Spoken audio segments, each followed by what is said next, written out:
Oh my, wait a minute, hold on. Wait a minute, I didn't mean to zoom in that close, but hey, hello and welcome to another episode of The Watch Up with me, your host, Jean-Luc. Make some noise, clap it up, get excited wherever you are. We are back with another action-packed show for today on this historic day of the week where history has officially been made. All the answers have been answered, and Crawford beat CANELO, and what is going to be most likely one of the bigger upset wins, not just of the year, but the past like 5 years, in one of the most improbable situations possible.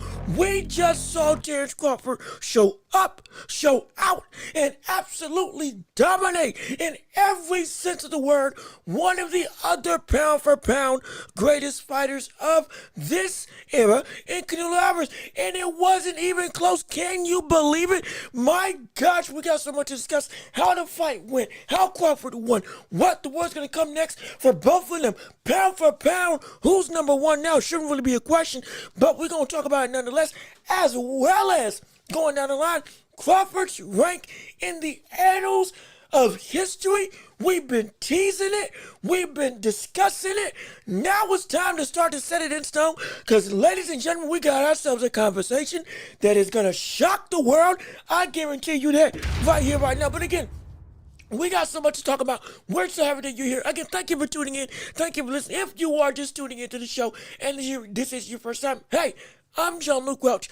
This is the Welch Report. We talk about anything in the realm of boxing and beyond, NBA, NFL, as well at times. We're predominantly a boxing show. If you want to, or rather, if you like what you're hearing, go ahead and subscribe to the channel. Yes, indeed. Come on in and come join this empire that we got building together. Also, be sure to hit the notification bell so you know whenever we post right here on YouTube and on every major podcasting platform imaginable.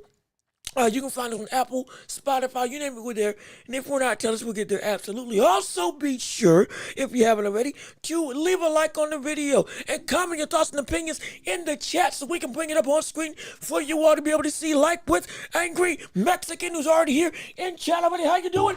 Good to see you. Thank you for tuning into the show today. I'm so glad that you're here with us on again, boy. We got so much to discuss. We got so much to talk. It's ridiculous. I'm gonna have to make sure I pace myself so I can make sure we get through it all. Cause my gosh, we can go for days. We can go for days on this. It's ridiculous what's going on in terms of the historic ramifications of what this fight means. It's preposterous. And we're gonna jump into it all later on. But what I say, leave it like put your chats in the comments section down below. We can say hi to you and also have your voice be heard in this whole conversation. And also be sure to share the show with everybody that you know.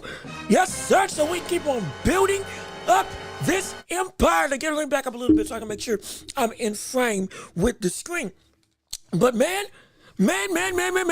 Am I forgetting something? Oh, yeah, if you want to support the show and you would like, and you like what we got going on right here, and you wanted to keep on going, hey, we got Cash App, we got PayPal, there we go, PayPal, links down below in the description if you would like to support this show. Like I said, I can't do this without viewers like you. You all make it possible, and this is my job, that's all I got. And so if we can make this great, all with you and your support, and again, everything you do, invest back into this show for equipment and a bunch of things to help grow this channel.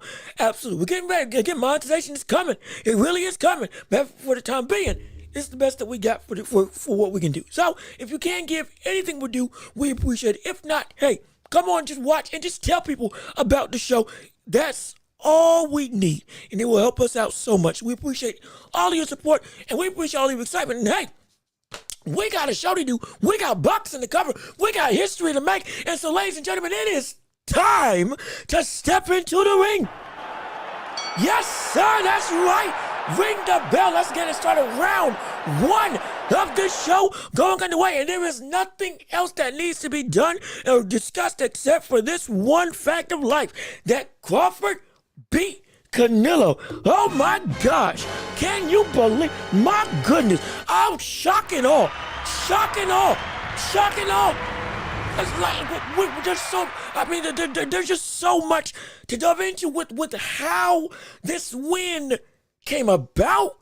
The doubt that was set in place for Crawford, the obstacle that he was going up against, and how he systematically, essentially, not just stripped away CANELO's ability, but he stole from other fighters who had success from him and had what we can argue to be the most complete beating of CANELO that we've seen in his career of the 3 losses that he's had.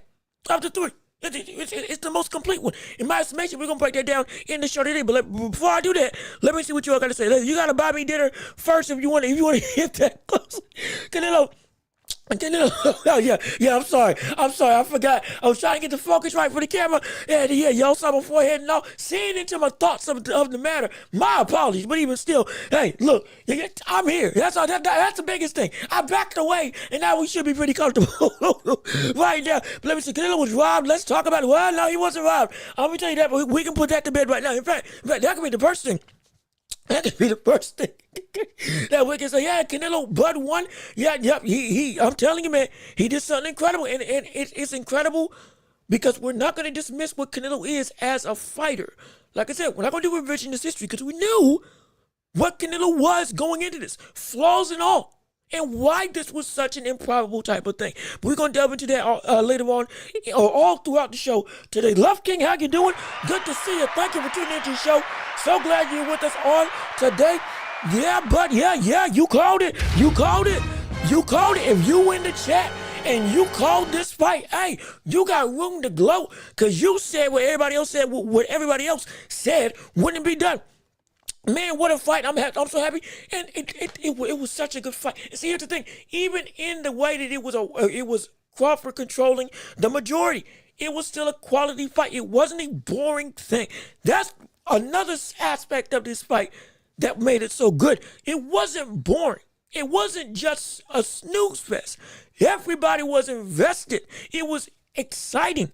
It was heart pounding, and not just because of the threat level. And again, any shot from Crawford, from CANELO, would it take him out? But then with the success of Crawford, and all of a sudden they being like, oh my gosh, he's doing this. Oh my gosh, he's doing that. CANELO's trying stuff, but it's not working. This is insane that we're witnessing. It was a fun fight. It was a good fight to watch, as well as it was a historic moment to see happen. Absolutely. Let me see, Frank Lozana, how you doing? Good to see you. Thank you for tuning into the show. Let me see, bro, we had a great time Saturday and Sunday morning. Thanks for the live streaming. You were on top of it, not a single dog moment. Hey, look, I appreciate it. Everybody who came to the live stream, thank you so much for coming into the live. Saturday, Sunday, we went 5 days straight talking about this fight, talking about Inoue, Akhmadaliev, Wednesday, Thursday, Friday, and then Saturday we covered the whole fight card. Sunday we covered the whole fight card, and now we're back here on Tuesday. Boy, do I need some voice with my throat! But I'm gonna tell you, well, I need some rest for my vocal cords in my throat, so I can make sure that I'm doing okay. But you know what? It don't matter to me, doggone it. I'll pace myself need be as needed. But This is too big to miss, and this is too much of a moment to pass up. My gosh. And so it was incredible. Thank you all so much for tuning in. Freeze Temp, Wildest Crawford was amazing. You doggone right, he was amazing. Thank you for coming into the show. He was incredible. He was phenomenal. It was ridiculous what we were witnessing. It's like absolutely insane. Let me say, I mean, Maid, what's going on with this? Thank you for tuning into the show. You knew it. Yeah, I knew it. Reading your quote, you're doggone right, you knew it. You called it right, and a bunch of people. All right, because I'm going back through what the chat was saying. It was indeed a 50-50 split. Bud could get it done. No Crawford for no Canelo's too big. Bud's too technical. Canelo's too savvy with stalking and walking. It was indeed. Looking back on it, it was close, but for a lot of people. But historically, nonetheless, it's insane. 5-star General Bud, yeah, shoot, 6-star at this point. The man's ridiculous. The man, he's absolutely insane. He's insane, and like going through the Bud, man's was Bivol mixed with Mayweather. Yes, and a couple other fighters as well. We're gonna discuss it. We're gonna discuss it. What's next for Bud? Look, we discussing all that. Trust and believe. We discussing all that. Let's get into the show real quick. First off, well, again, we're gonna come back to this question, Love King. I promise you. But we gotta at least break down the context of this fight and how this fight went down. So let's jump into the show, shall we? Come on, let's jump into the show. Let's start this off. Crawford beats Canelo. My gosh, what a feat it was, and what a phenomenal night. It was an event. Yes, you had Christian and Billy and Martinez that stole the night in terms of the best fight of the night. But this fight was the one everyone came to see, the big kahuna. And when we say that this was supposed to be one of the more pins and needles fights of not just the entire year, but the entire 5 years, we meant it. Because we understood, again, Crawford was coming up 2 weight classes. Naked, 54-68, without a tune-up, without any sort of stepping in the ring, even at 160, just to see what it's like at a heavier weight. Nothing but workout and training, and then immediately taking on the fight against what was at this, which is crazy to say, what was up until yesterday the best 168-pounder in the world. Pound for pound, number 8 in the world, and at least on most people's rankings, number 8 in the world. And Canelo, and somebody who wasn't just the face of boxing, but was still, though diminished, in his prime. Wasn't the peak prime, no it wasn't. But he was so dominant at this division that nobody ever thought that anybody else at 168 would be able to beat him, except for Dave Benavidez, who would get moved up to 175, let alone Terrence Crawford, who had never fought up there before and struggled against Matchmouth, which we all capitulated was the truth. Now he comes in and into a fight situation where naked jump against a Canelo who, again, was training with boots, took everything seriously. Reports of surgery, well, no, he did indeed have surgery earlier in the year before this fight. Reportedly flared up. And everything going about him with the undersized nature, the resume of Canelo, the experience with 60-plus fights on his career, being more active than Crawford from the standpoint of Canelo fights normally once or twice a year, potentially 3 times if we get lucky. So it seemed like everything would be such an insurmountable wall for Crawford to be able to take over and overcome. But my gosh, did this man do it? Not just do it. Forget just doing it. This brother went in. He went in and completely decimated every single thing that Canelo wanted to do. You got to understand, the first answer that we wanted to see first question, that we needed to see answered, got answered within the first 3 rounds. But could Crawford take the power? Could he take the power? Everybody was saying, most people were saying, if Crawford gets caught to the head, let alone the body, if he gets caught anywhere flush, it's gonna be like it's gonna be like Charlo, wasn't it? It's gonna be like Charlo. We're gonna see Charlo just like we saw Charlo shrink, diminish, quit after the first round. Not even try. Forget trying to actually push to do something else. Just there's no point. Charlo got the bag and got out of there. That's what he did.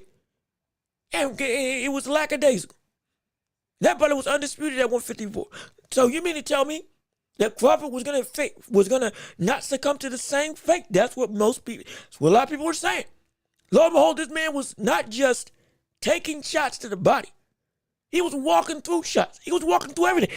Everything that Canelo shot at him, he walked through.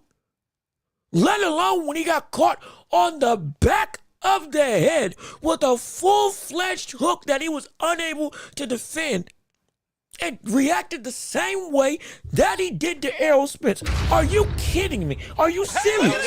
Are you serious?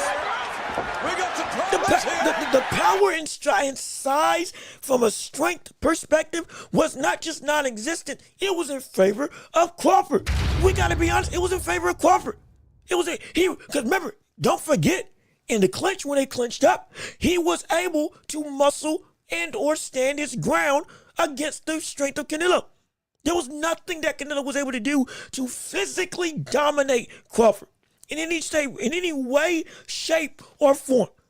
Everything physically that we thought was going to be too much for Bud ended up being just like a callback to Errol Spence, where Bud was too much for Canelo. In this situation, the strength perspective was either equal and or Crawford was stronger than Canelo. And then from a speed perspective, it was a no contest. It wasn't a contest. It wasn't even close. It was not even close from the standpoint of hand speed, reaction time, foot speed, movement, let alone anticipation, which then goes into the more technical aspect of the whole reaction to this fight. This man went through and but again, we'll stick with the physical aspect right now before we delve into the technical expertise. This man was able to outclass Canelo in every physical metric that it didn't make sense. And mind you, what I was saying about Bivol, that he could be like that, because Bivol did some of the same stuff to be able to beat Canelo. Did we forget that Crawford has a longer reach than Bivol? Even though he's at a shorter height, he has a longer reach than Bivol.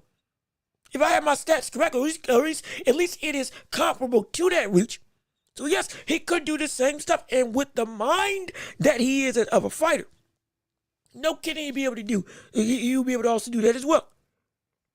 And so, or at least it should have been more acclimated that yes, it's a possibility he can do some of that same stuff, and he did. Use his length, use his speed. Again, going with the footwork-wise, this man was literally boxing circles around Canelo. Boxing circles around Canelo in a manner that, again, Floyd was able to do. But dare I say, in an even more active role. Because you combine the movement that we saw Floyd use with the volume that we saw Bivol use. But in this case, it was a lot more accurate. A lot of Bivol's punches, though he was voluminous, were indeed getting blocked by Canelo.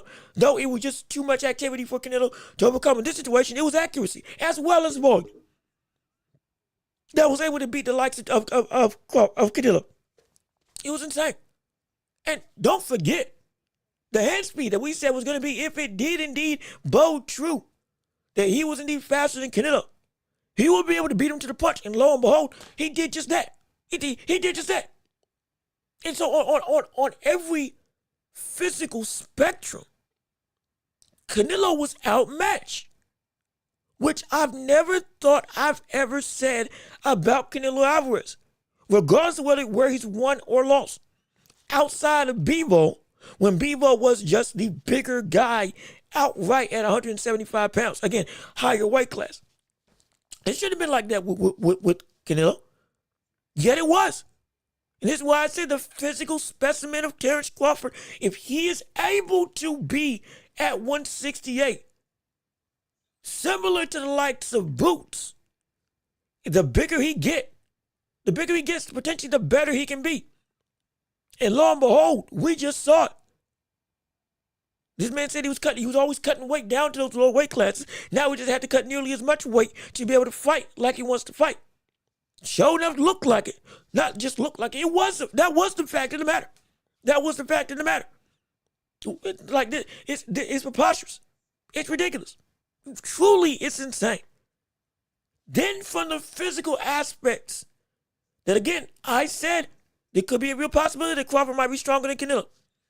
Going into the technical war, going on the X's and O's, the sweet science of this sport, this fight right here, and I'm watching it right now again as I'm doing this show, this fight right here was the literal essence and the standard of what we talk about when we talk about the sweet science in boxing.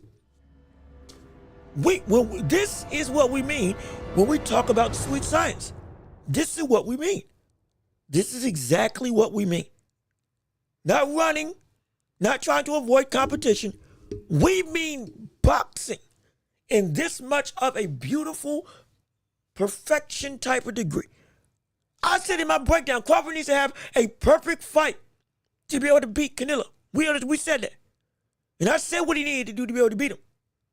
And I said it's going to take somebody, you can't mess up. It's going to take perfection, but if there's one man that can be perfect and do this in the face of literal and understandable, insurmountable odds, it would be the likes of Terrence Crawford. It would be the likes of Terrence Crawford. And lo and behold, he did just that. First off, let's talk about the elephant in the room, the countering. Did we not say that the countering of Canelo would be such a dominating force? Or excuse me, the countering of Crawford would be the X factor in why this fight would go in the way of Terrence Crawford. Because if you can make him respect you, you make him hesitate. You make him hesitate, you make him think. You make him think, you got him. You won half the battle. And he did just that. And from round one, he would look to use Canelo's greatest weapon to counter and make it his greatest pitfall. And he did just that. Every time Canelo went for the hook, Crawford was anticipating and wanting to go and counter right after. Either off of a slip and then boom, power shot with the left hand or with the right jab, or he would go through and block. Use the same thing that Canelo does, catch and shoot, but with an active guard this time. Would go through, if Canelo threw to the body, he knew it was coming, would wait for it, block, move his guard down, block, and then boom, right jab, coming forward. Or right check hook, or left hook, whatever punch he wanted to throw that was best suited to counter the hooks of Canelo, which we said was going to be the biggest window of opportunity, not just for Crawford to anticipate and stifle, but to capitalize on. Because if you're just like with Spence, if you are able to sit in the face of danger and say, I'm going to go and get you without essentially playing chicken, without moving, you can beat Canelo and you can counter those openings that most people are so scared to counter because, just like with Spence, the power is just so dominating that you don't want to take the risk of what happens if I miss. That's been one of the biggest detractors of why people don't do this type of countering, this type of boxing with Canelo. Because the power is indeed something serious. It's something serious. Even Crawford, in fact, I got the clip right here. Even Crawford was saying that the power of Canelo wasn't a fluke when it comes to how strong he is. It's real. If I believe I have that saved right here to bring up as a point of emphasis. Because I trust me, I got stuff. We're gonna have clips all throughout the show talking about this fight because we got it's so much. It's ridiculous how much stuff we're gonna have to discuss with this fight. If I do find it before it takes too long, I'll pull it up. Before the time being, that's what he was able to do. He was able to legit go through not just the power. He was able to outspeed him. He was able to out counter him every which way and make it so that Canelo never got comfortable with being able not just to find a rhythm, but also to be able to actually go and land anything flush. He couldn't land anything flush. Everything that he threw was either blocked or evaded. from the standpoint of the heavy shots.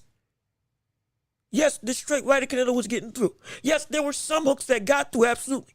Like I said, Crawford took a shot to the back of the head from Canelo, where Canelo caught him off an angle. And sweat flew and everything. Straight right to that landed flush on Crawford. And he took it well. But he was countering and punching with Canelo at such an effective rate. It further validated the point. This brother is the best counter puncher in the game right now. He is. And he showed it. And he needed it. And he did it. He did it. He absolutely did it. And then the footwork, he was able to go and use that to make Canelo frustrated. Do what William Skull did in combination of what Bebo did. William Skull frustrated him by making him consistently have to go through and essentially play ring around the rosy, circling the ring all the time. And then, unlike with Skull, he implemented the offensive Bebo, as well as changing direction like Bebo. And going through and popping you with the jab, fighting off tempo, like what he said in the breakdown, fighting off tempo, going through and making sure that Canelo wasn't comfortable with dead space when Canelo was trying to walk and stalk you down, giving him a jab to work with, giving him a lead hand, southpaw, a lead hand to have to work with and worry about. Then boom, pop it out, pop it 2 or 3 times, body and head. Going through and making it so that Canelo was not just unstable, but always off balance. He did it. Keeping the pressure on, even if you're being backed up, by making it so that Canelo is never able to have a clear through lane to get to you. And then what happens when he commits? Boom, you counter the brother like you did all night long. Beautiful. It was beautiful. Constantly turning Canelo around, getting in and out of dodge with the greatest of ease, fighting off tempo and fighting with flurries. And that was just in the first half of the fight. Rounds 1 through 5, 1 through 6, the brother was just outboxing Canelo. Rounds 1 through 6, Crawford was just boxing Canelo and beating him at every which way. 7 and on, the cat started brawling with him.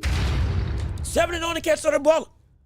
He started getting in the weeds with Canelo. He started getting physical with Canelo.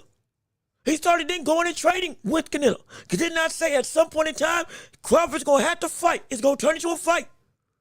It's going to turn into a brawl. I'm the bigger dog. I'm the bigger man. I'm going to trust my muscle.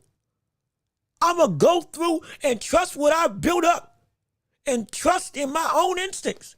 That when it's time to work, it's time to work. And I'm going to show you that I'm the baddest brother in this ring. And I'm going to beat you at your own game. And he did it. He did it. He did it. He literally did it. He beat Canelo on the inside in the most dangerous range possible. Outworked him in every way. Caught him with better shots. All night long. Especially on the inside. Had a couple of flurries where this man was just teeing off on Canelo. Body and head, hooks and straights, uppercuts are plenty. Muscling Canelo back. Fighting him in the center of the ring. Trading with the brother. Literal instantaneous catch and shoot, block and punch, just like in the center of the ring. Making Canelo back up because he was losing the exchanges. This is insanity. This is insanity. It shouldn't be this. This shouldn't have happened. This shouldn't have happened. He outboxed him. He outbrawled him. He outworked him. He outmuscled him. He was faster than him. He was smarter than him. He set better traps. He landed better punches as well as landed more punches. He was more active. He was better defensively. He was in control. This shouldn't happen. This shouldn't have been the case. This should not have been the case. He beat Canelo in what I would deem to be the most systematic beating of Canelo in history. Why? Because he did what he did both. Essentially, let's keep it real. He did what all three fighters who gave Canelo the toughest trouble did. He boxed and countered with the same fluidity of Floyd Mayweather. He moved on the outside and out-volumed Canelo in the same way Bebo did. And then he beat him on the inside like another Golovkin did. Not just took the shot, wasn't just rocked. But he rocked Canelo at the end of round 12. Had that brother stumbling. He couldn't get hurt by Canelo, but Canelo hurt him. Oh, excuse me. Canelo couldn't hurt Crawford, but Crawford hurt Canelo in round 12. He hurt him in round 12. Legs buckled and ducked down and everything, because that shot, that caught him. That caught him right on the chin. It caught him right on the chin. And there was another counter shot in the midst of an exchange when Crawford had Canelo pushed against the ropes. Which again, ironically enough, Crawford was doing that to Canelo a good chunk of the night when it came to when he was starting to come forward. He took and fought with the aspects of the best performances of the biggest fights in Canelo's career. And he beat him with every single one of their styles in some way, shape, or form. Gennady Golovkin, the chin and the inside work, which he did indeed beat Canelo in every aspect of. On the outside, boxing with Bebo. Countering in defense, Mayweather. Making him unhittable. Literally catching everything that Canelo was throwing. Just about.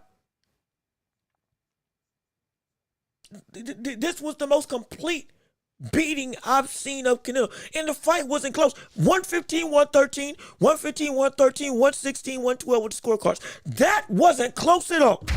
This fight was not that close. You can rewatch it again. That fight wasn't close. It was fun. It was competitive. It wasn't close. It wasn't close. 8-4 and down. 8-4, 9-3, 10-2, 11-1, 12-0. Those are the scorecards you can have feasibly. Legit. Most likely 9-3. 10-2 is what most people saw. 9-3 or 10-2 Crawford. Because there wasn't. Canelo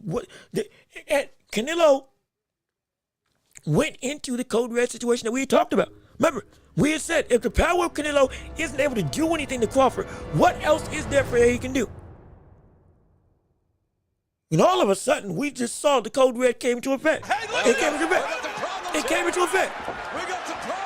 That code red came into effect by round 3. Well, all of a sudden, Crawford started smiling. Crawford started sticking his tongue out. Crawford started getting confident early in this fight because the power of Canelo wasn't affecting him at all. And yes, and again, I'm looking for the clip. Crawford did say that the power of Canelo was good. He hits hard. He did say that. But at the same time, when he fought, it was like, here's the clip right here. Let me play it for you right here, right now, for the world to be able to hear. So you can see from the man himself exactly how he felt about what Canelo brought from the standpoint of power. No, that ain't. Hold on. From the standpoint of power when it comes to in the ring.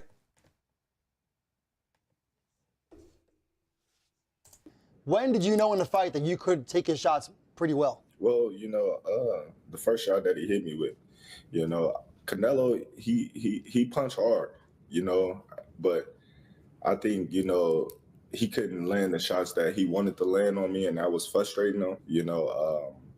If you watch the fight, he only landed a few, telling shots, like a couple of straight rights, like a straight right to the body. But everything else was blocked or parried or he missed. When I say Mean Machine hit harder than him, I could say Mean Machine caught me with more cleaner punches that, I felt more than Canelo. And we fight with 8 ounces instead of 10 ounces as well. So again, the brother admitted The man can crack. But that's where the elite defense came into play, which we were trying to talk about on this show. Crawford's ability to be able to take away your best weapon and turn it not just into his own use for success, into a counter winner he can aim with all night long. Again, he blocked, stopped, anticipated, and avoided just about every single one of Canelo's signature shots. He even tried to do the overhand that we saw with Gennady Golovkin. And that didn't work because he blocked it. That high guard was incredible. It was complete. It was a complete destruction. It was a complete masterclass. And it shouldn't have been this dominant. This fight should not have been this dominant for Terrence Crawford, but it was. That's what makes this ridiculous. That's what makes it ridiculous. That's what makes this insane. It's preposterous. What we witnessed, this was the best beating that Canelo ever took. And I'm gonna be honest with you. For Crawford, this is arguably the most complete win I've ever seen from him. More complete than the win with Spence. Because of all that he showed in this fight. From defense to countering, to boxing, to circling, to technical ability, to setting traps, to anticipation, to working on the inside and in the mid-range and in the outside. Again, Spence was more destructive, but this was more complete. It was more complete. At 38 years old, there's an argument this is the best performance Crawford has ever had in his career. From a boxing standpoint, it's legit. It's insane. It's insane. All we can do is marvel. Literally, all we can do is marvel at this, and so it's ridiculous. But let me see what you all have in the chat down below, because I want to make sure I don't miss nobody. Canelo got smoked. Yeah, he got smoked. It's insane. It's ridiculous. He got whitewashed. He got washed away in a fight that should have been, even with everything that we know about what Crawford did. Mind you, and I'm not trying to toot my own horn, but I was right. Also, to be clear, hey, clap it up for me. I done got another prediction right. I think just about every big fight, every one of the most significant fights that we've had over the last 2 years, I've gotten right, I believe. I'll check my track record. Somebody can check it for me over the thing. But not to toot my own horn, but I know what I'm talking about now. Hey, just to be clear, I know what I'm talking about. I know what I'm talking. I ain't crazy when I'm talking about these things, discussing these fights. I'm not saying I know everything, but doggone it, hey. Hopefully this. If I keep on getting stuff right, this will make you want to tune in, because apparently I know some stuff. I'm hitting something on a button. Regardless of what you may think of me, but regardless of which, let me keep on reading what you all had to say, because there's so much to discuss with this whole segment. Bud did a good job punching in between Canelo's shots and absorbing the power work. Yes, he did, Fredo. You absolutely right. And thank you for tuning in. So glad that you're here with us on today. He did a great job of absorbing the power. And again, it wasn't even absorbing the power, which he did, but it wasn't letting the power ever land clean in the first place. This is why I said the defensive responsibility of Crawford on the chin, I'm not concerned about, because he's so good. It was the breaking down of the limbs, the extremities, the old Rocky Marciano method. If he keeps getting caught on the button here, and everywhere but loose when it comes to his body, is he going to be able to box for 12 rounds against that dominating level of power and consistency once the fight gets late and it hurts to pick your arms up? Because they've been beat up, even while blocking. And the buddy got better as the fight went longer, while absorbing shots to the shoulders, which we were concerned about. Ridiculous. Hey, it is absolutely ridiculous. Let me see. Love King, I have it 10 rounds to 2 for Bud. Yeah, I'm about the same way. 10 rounds. I'll rewatch it again just to make sure. And if it need be, I'll redo my scorecard next show. But 10 rounds to 2. I had it as a sweep. I didn't even see Canelo get a round on my initial scorecard when I called the fight live with you all. There's an argument I could have gave him. It was either rounds 1, 2, or 3. Give him one of those rounds, and then maybe round. It was either one of the rounds between 6 through 9. Maybe one of them. So at max 10-2. But at worst, sweep. And I didn't sweep because it's ridiculous. It's absolutely ridiculous. Al Booga, how you doing? Thank you for tuning into the show. We're so glad to see you with us. Honestly, please leave a like on it. Get the likes up on the stream. Keep on sharing the show. We got a plethora of things to discuss when it comes to this fight with Crawford and Canelo. I'm telling you that. But definitely pound for pound number 1. Oh, yeah, in fact, that's the next topic we're going to discuss right here, right now. Let me see, Nerd, what's going on with you? Thank you for tuning into the show. So glad you're with us on today. Here to eat my crow, but it's great. Hey, look, if you picked wrong, we ain't going to clown you. Unless you were saying that I wasn't nothing, which, again, I don't think you were. And even then, we ain't going to clown you. Because, again, if you were right, guess what we would have said? You should have been right.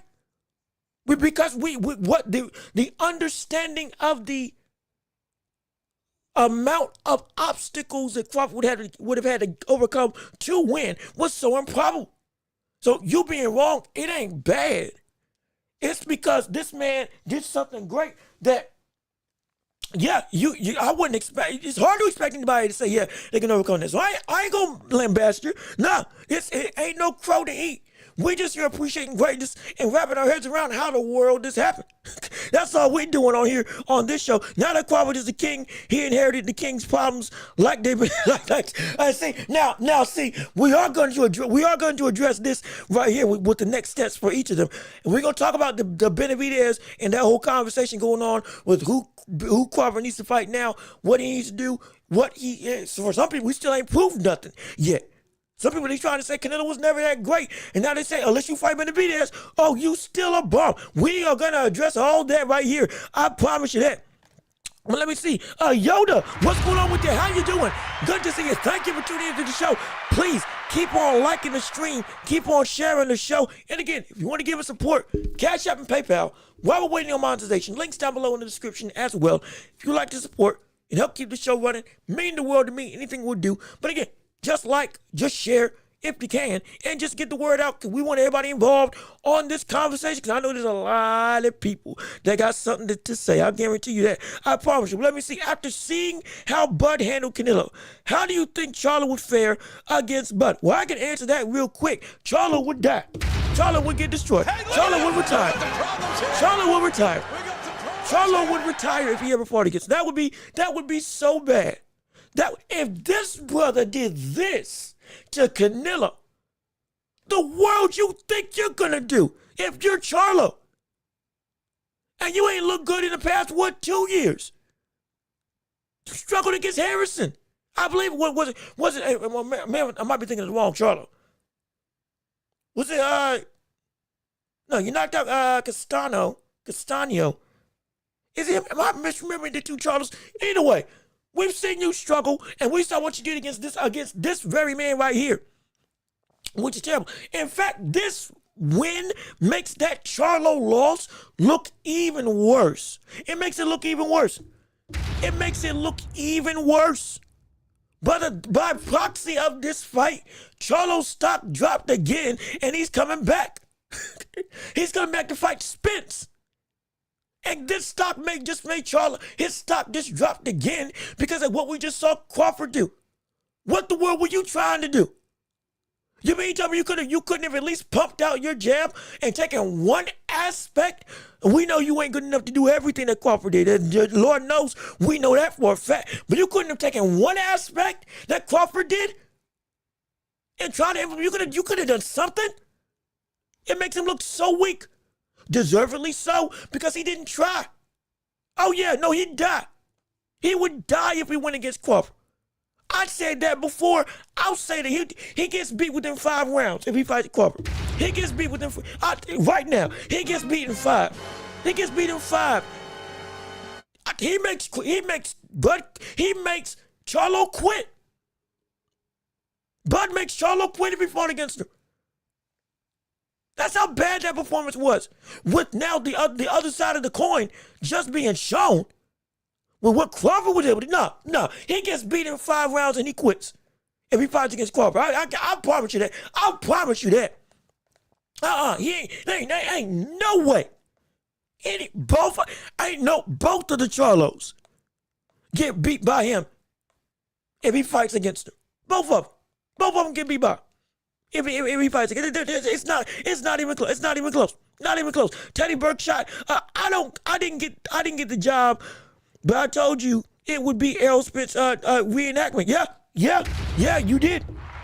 You did, and I was right there with you from the standpoint of I agreed we could see that, and it was just about and again the next thing is pound for pound ranking. We're going to discuss that, and we're going to switch topics right now. But real quick, before we completely switch topics, I do want to say, what was I going to say? With this fight, Errol Spence domination. Just like if you weren't here for the live stream, I said this. This was the other side of destruction that I was talking about when it came to Canelo and Crawford and how Crawford beat him, which I wasn't able to say when we were having that conversation months ago. You can physically just destroy somebody. Again, Frazier Foreman to Ken Norton. He did that. Crawford to Spence, the most recent example. But the other side is to technically destroy your opponent and beat them on a technical level that makes it seem like not just that you were better than them, but he should have never been in the ring with you to that degree. And he was trying everything. That's what this was. And Crawford is now in the biggest fights of Crawford's career. Crawford has done both ends of the destructive spectrum against two of the biggest competitions in the sport, each of which went above the other. Because when he beat Spence the way that he did, with physically just dominating him, it was a situation where that was the biggest high that Crawford had in terms of talent. All of a sudden, he facing off against Canelo, which goes through the roof when it comes to the talent in all of boxing, coupled with the weight discrepancy, coupled with the advantage of size, or disadvantage of size, rather, that was perceived in this fight, and the understood greatness of Canelo. To go and then box him in that way on a technical level, make him look like you never were even close to me. It's here and here. On both ends of the extreme, he beat his best competition, which got better as he got older. It's insane. This is what I mean when I say destruction. It's on a technical level. He did it using, like I said, the best three opponents of Canelo. He brought all of their styles in some way, shape, or form into this fight, or aspects of how they fought Canelo. He brought it into this fight.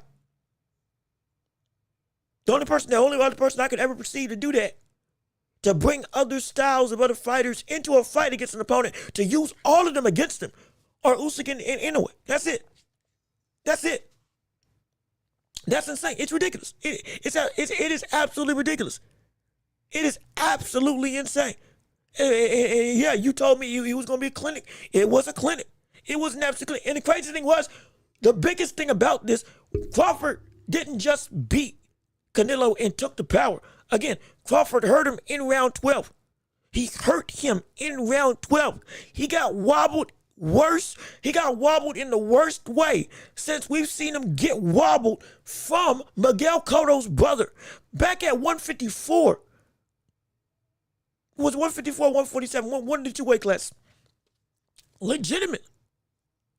And Crawford had Canelo holding the same body language that Canelo had against Bebo. I can't get anything done. I can't do anything. I'm frustrated. I'm annoyed. He picked him up with his shoulder, trying to muscle him around. It didn't work. He started jawing at him. It didn't work. He started getting more aggressive. It didn't work. Nothing that Canelo did worked. And he couldn't get around anything that Crawford wants. This is why Sean Porter said on his show, when it comes to what it was like fighting Crawford, every fight that Sean Porter had, he felt, okay, I can get comfortable and I got him. I got his rhythm. I know what to do. He could never get comfortable around Terrence Crawford because every time he would do something or even want to do something, Crawford would already have it cut off to where Sean Porter would have to reset over and over and over and over again. He did that same thing to Canelo. A better fighter, a greater fighter, a stronger fighter, a tougher fighter, a more experienced fighter. When this shouldn't be our reality, yet it exists. It's insane. It is ridiculous. Absolutely preposterous. I would like to see David versus Big Charlo. I would too. Now, Big Charlo going up against the likes of David Benavidez, that's a whole other conversation. Which again, I think he would lose going up against that.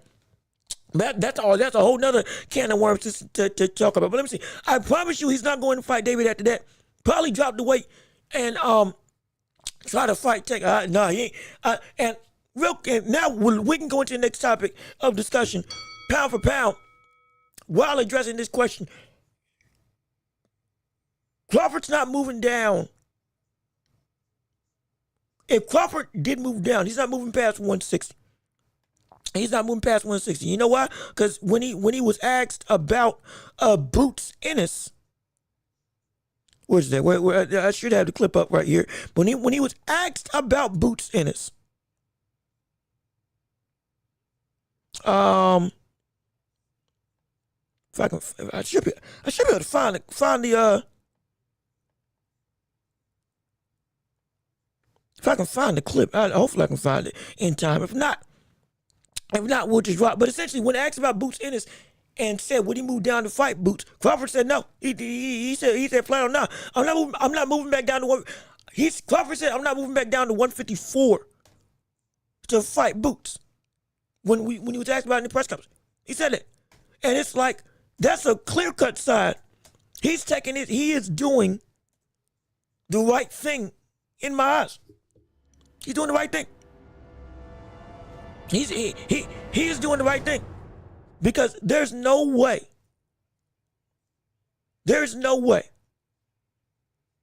if we want to see Crawford still be able to fight like he fights, he can't move down like that far anymore.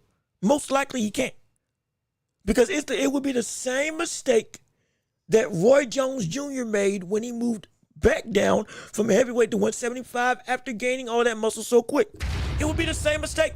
It would be the exact same mistake. Because he would then cut muscle. And once you start cutting muscle, after building it up, you are never the same. So I can almost guarantee, but again, I'm looking for the clip, but I can almost guarantee he's not moving back down. I can almost guarantee that he's not moving back down.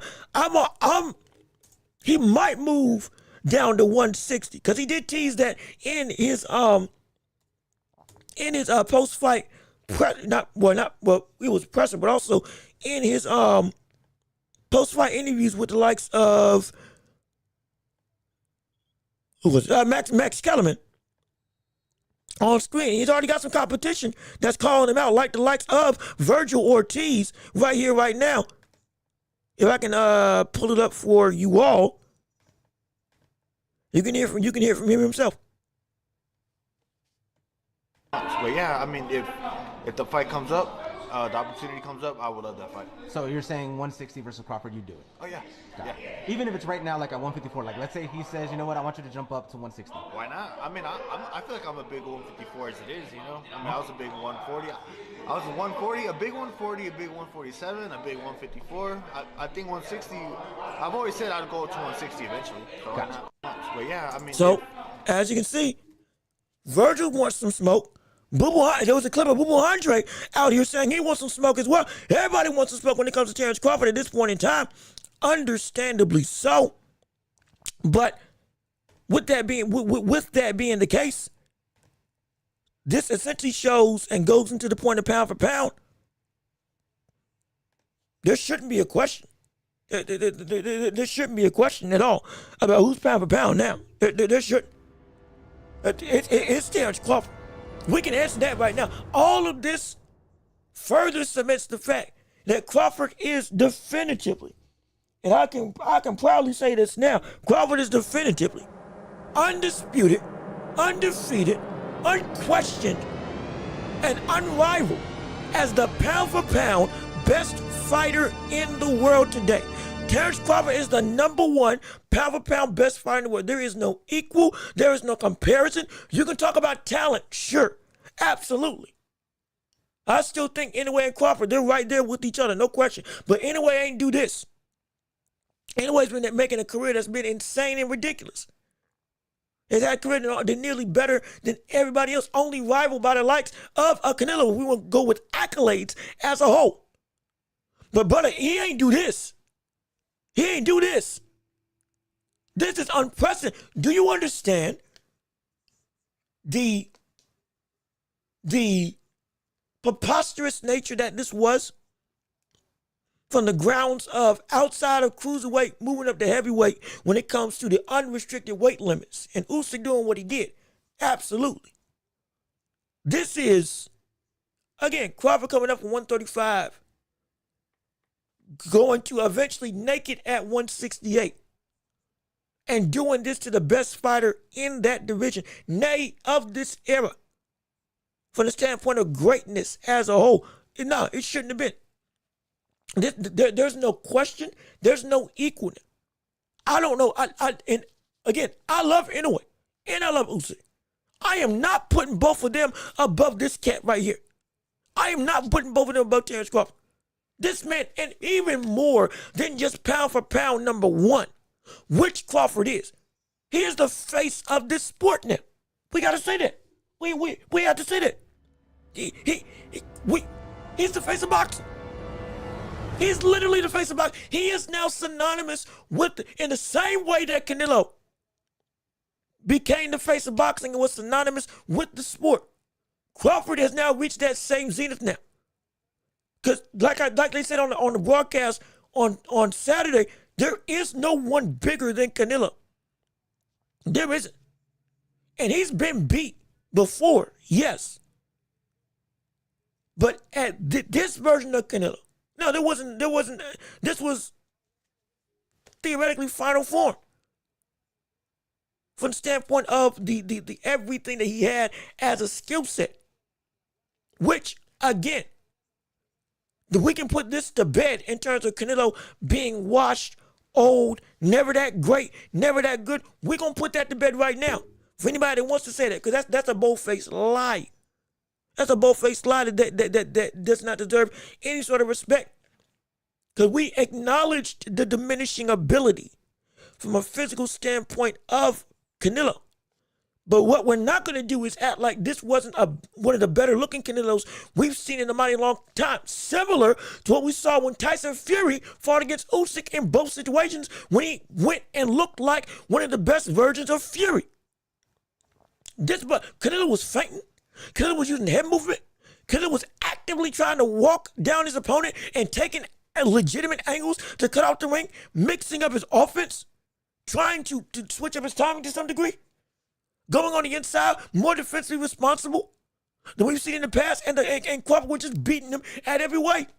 That's why I was so shocked, because Canelo, crazy enough, was doing a bunch of stuff right. And he just didn't have an answer. And if you don't believe me,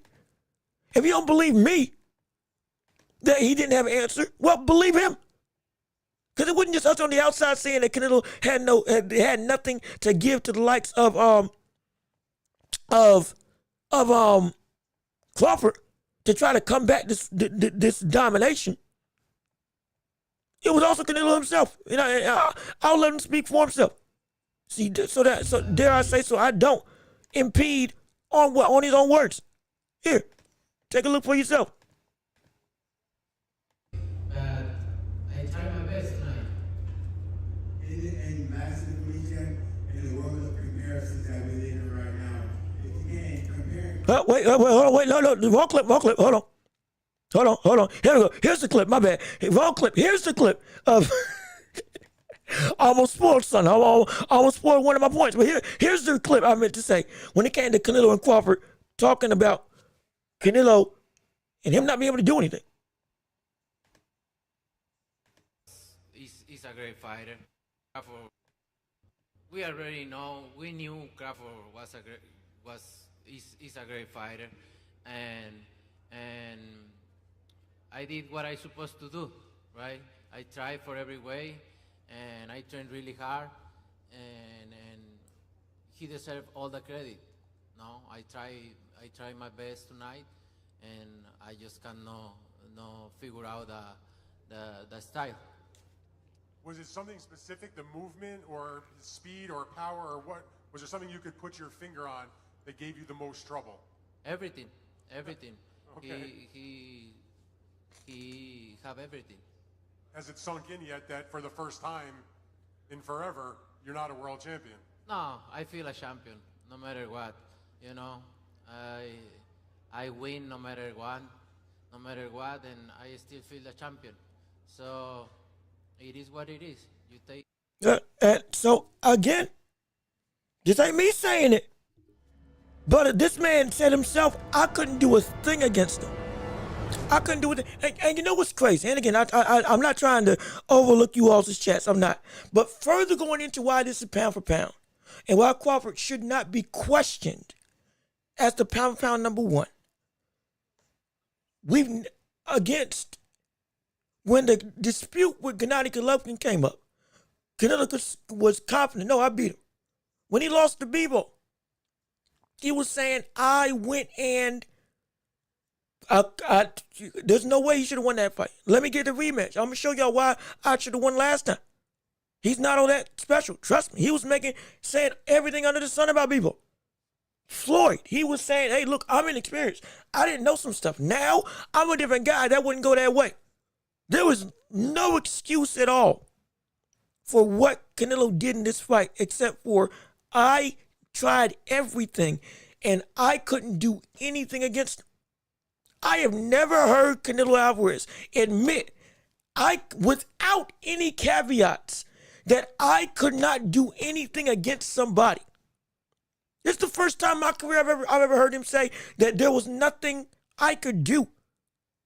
And that's just the statement, period. I didn't handle the question with class, and this is not a shot at him. He's still phenomenal. He's still great. It's going to be interesting to see what everybody else at 168 does against him, because he's still going to get fights. But it's going to be that we don't need to disrespect him because we know what his greatness is. But we never heard him say something like that. We never heard him talk like that. You know how bad you got to beat somebody that they admit that, yeah, I couldn't do anything against him.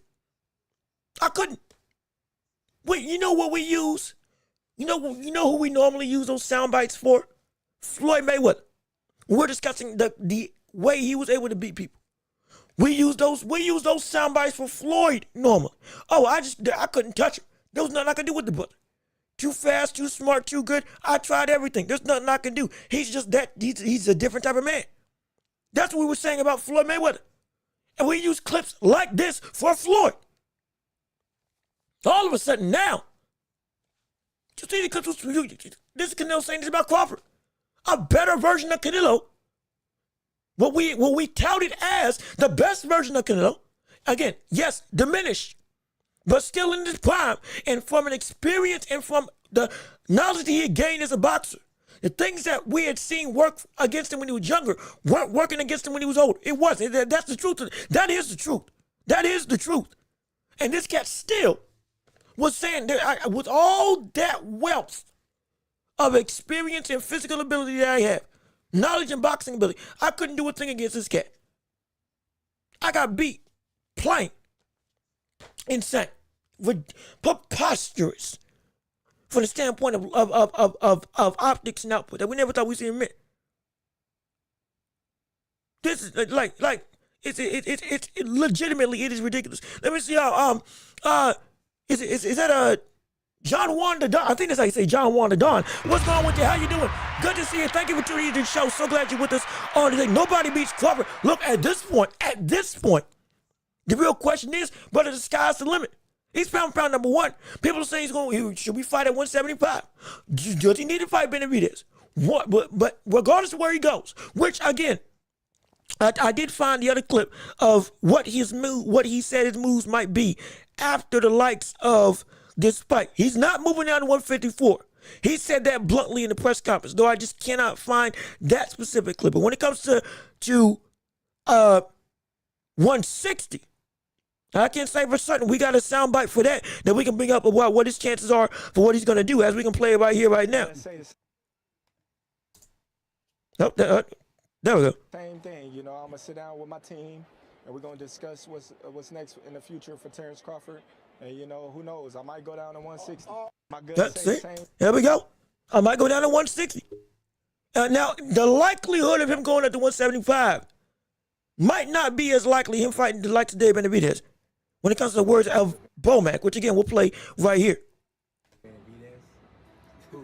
CANELO? Turkey people, people are talking about it. Turkey hit it at that. He was like Benavidez. Yeah, he Turkey, did. So. Turkey just posted that this morning, wondering if Benavidez can make 168. Maybe he has plans or ideas of maybe trying to match up Benavidez and Terrence Crawford. No. There. No, ain't doing that fight. Maybe planning on vacating the belts.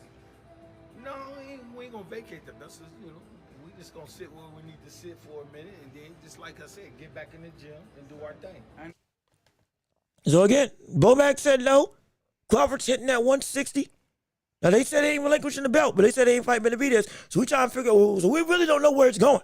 But before we jump into saying that, oh, he's ducking, oh, he's avoiding Dave Benavidez, oh, there's another brother another cat that ain't giving Benavidez a shot. Before we say that, let's pump the brakes. Let's pump the brakes on this now. Let's pump the brakes on this now. Benavidez also hasn't said he's coming back down either.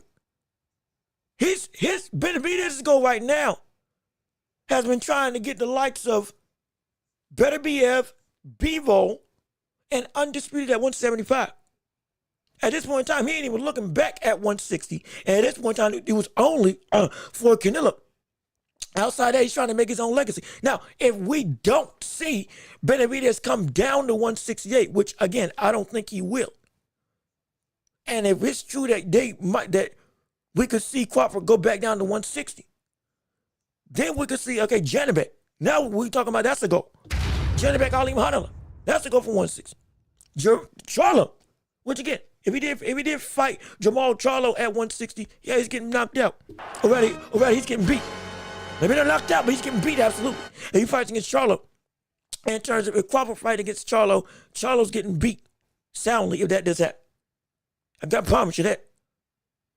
But nobody beats Crawford. It's looking like it's hard to find anybody that's got competition for him. It's hard. Anybody below 160 or anybody below 168 right now looks like, yeah, what you doing with them? What are you doing with them? Legit. What do you do against this brother now? If he can take the power of CANELO, he can take the power of Virgil Ortiz. He can take the power of Boots. He can take the power of Boachuk, which Boachuk lost. Huh? He can take the power if he can take the power of CANELO, who's made Callum Smith and even Bivol and Kovalev both either get knocked out or admit that this man got some pop to him. If he can take that power and do this against them, what the world do you think he's going to do against everybody else? What? Yes, we don't want to count our chickens and put him against everybody already, because we also need to just let this man enjoy this win. Don't be saying he ain't nothing unless he does X, Y, Z. When he did this is one of the greatest wins in boxing history. Let's be clear. Be clear on that. So we don't need to all of a sudden go through and say, oh yeah, push him to the limit. Go ahead, 175, heavyweight. What you gonna do? Where you gonna go? Hold on, calm down. Wait a minute. Give him a break. If anybody deserves a break, just to sit with this win before we start asking questions, it's Crawford at this point in time. But even with those questions, again, we got the game plan now, or at least an idea. Potentially 168. Benavidez is on the table. Again, Bomac says no to that, and we don't even know if Benavidez is going to come back down. If Benavidez does come back down, Okay, and you're still champ. Okay, you got to handle your business. Like we said, you fight the next best competition. We still are in line with that. But if that don't happen, and he does vacate the belt and come back, or he does try to do what other greats have done and try to defend both of them, which would be ridiculous, move back down to 160, then he's the best work there is the best work there. But most likely he'd be favored. Not most likely. He is going to be favored against everybody he faces off against now. All right, to be clear. He no longer is he underdog. No longer this brother is going to be seen as, oh, he's just, nobody believes in him. Everybody believes in this cat now. Everybody believes in him. He shut so many people up yesterday on this weekend. It ain't even funny. Ain't even funny. It ain't even. We got people coping. We got people crying. We got people in disarray. We got people trying to make every excuse in the book. This man he did something great. He did something so great, man. It's ridiculous. Let's talk about how he explains how much better Buddy is than Mayweather. No shade. And we can actually. I think there should be a soundbite about this with Max Kellerman. Again, we're still in pound for pound talk, but why this is such a great win for the likes of CANELO, or excuse me, for Crawford. Per the words of Max Kellerman. Okay? He put it eloquently himself on the show Inside the Ring, which we can bring up right here for you all to listen to. Picked and chose when he fought guys, especially once he left lightweight. He wiped out the junior welterweights, bring him.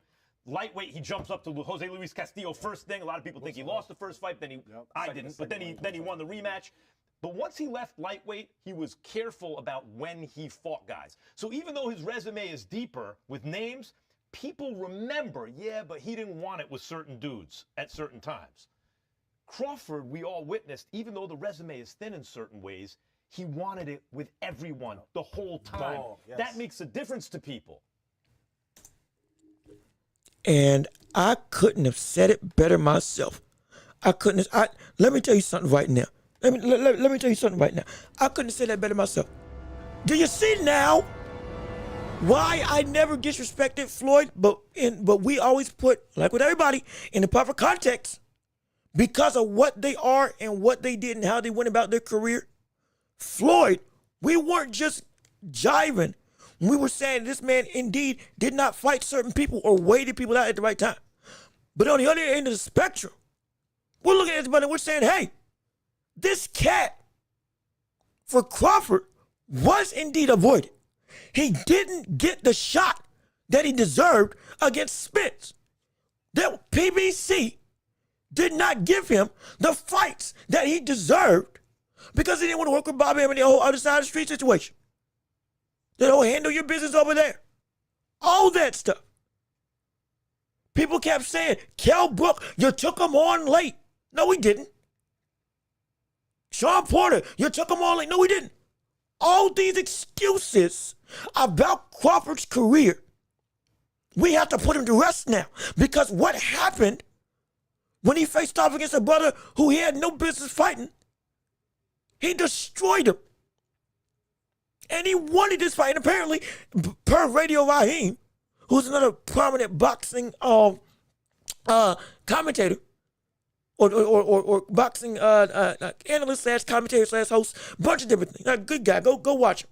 Does a show with Sean Zedel, same buddy who questioned Dana White, who's also been covering boxing for about 15 or so years, however long he's been in this sport, which is about forever. This cat, in terms of Crawford, has never ducked anybody and has wanted everybody to fight him, but nobody wanted to give him the chance. And now he's getting now there's all that talk that we heard for 6 years, we can shut that up. We have to shut that down. He was not running from anybody. Everybody was running from him. Every promoter and most boxers, most managers did not want to give this man his opportunity because of how good he was. Oh, he's not marketable enough. He's not known enough. Huh? His fan base outside of Nebraska ain't big enough. He doesn't draw. All those were excuses because the buddy legit was that good, and he should have been on this big of a platform years ago. He got it with Spence finally, but that was still too late. And even after that, he still didn't get the deserved respect because everybody kept saying, what? Oh, you didn't beat the best Spence. Oh, Spence had a car crash. Oh, Spence had a torn retina. Oh, Spence was never the same. Even though, like I kept on saying, he beat Ugas and Danny Garcia in an infighting war on both occasions and looked just fine. I don't want to hear that the brother was high.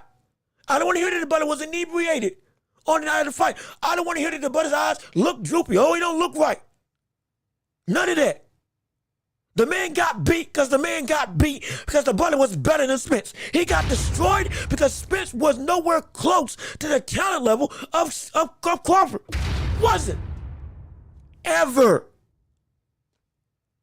It's not a shot at Spence, but it's the reality that people kept on not giving the flowers that were due after the performance. Everything with Crawford was a caveat and or an asterisk on his career. And it held him back, coupled with the fighters and promoters not giving him the chance to get what he deserved when his skill set was clearly above everybody else. So now what can you say? Where's the disrespect? Where's the ire? Where's the questioning? What more does he got to do to show you that he's the real deal? He ain't got to do nothing. Not a thing. Any excuse you have for this man, not just not being pound for pound, but to still say that he ain't do enough work over the years should be put to bed, and you shouldn't talk. Because you, if you were part of that problem, you helped in the prolonging of this very moment for Terrence Crawford. And you made it so that other boxers who didn't want to give this man a chance because they knew they would lose, you made it okay for him. You were part of the problem. Because the man never was scared. All he wanted to do was fight. Legit. And now we can say for certain, oh yeah, you would have wiped the floor with all of them. You did not want to fight him. You did not want to give him the chance because you knew your fighter, you would have ran through your stable of every fighter that you had at 147. Everybody. Do we value Gamboa now? Do we value Ricky Burns now? Do we value Victor Postol now? Do we value Sean Porter now with what he was able to do against Crawford at 147? Beating him up until he got... Do we value that? Beating the buddy before he got knocked out? Do we value that win now? Is he actually worth the hype now? Does Sean Porter now get the flowers that he deserves now for doing it? Does Madrimov now get the respect of what he was able to do against Terrence Crawford at 151? Does he now get the respect? Does his resume look good now? Does the resume now look good? Does the resume have some weight to it now? Did he fight elite fighters now? Huh? Who's an elite fighter now? Because if it ain't Canelo, then it's nobody. And if it ain't Canelo, that means that Canelo was never elite. And guess what that also means? Gennady Golovkin was never all that. Guess what that also means? Floyd Mayweather beating him wasn't impressive. As well as Bebo. If we're going to go that route. Like I said before, ain't that stupid. What's your excuse now? Huh? Nothing. There's nothing you can say. I'm not trying to go on a tangent, but there's nothing you can say. Anybody who's trying to detract from this brother is only doing it out of hate and ire because this man did everything you asked of a champion to do. And was stonewalled in every which way, and now we got the deserved shot, and people are still trying to go through. Some, not many. Not many. Thank the Lord, not many now. But for years, people were going at this brother and saying he wasn't nothing. Wasn't worth the hype. Talent wasn't great. Ain't beat nobody. Everybody sucked. Or people that didn't suck, they were never the same. Now they're trying to say the same thing about Canelo. We ain't playing that game. We are not doing revisionist history. This man has always been this good. He never got the shot.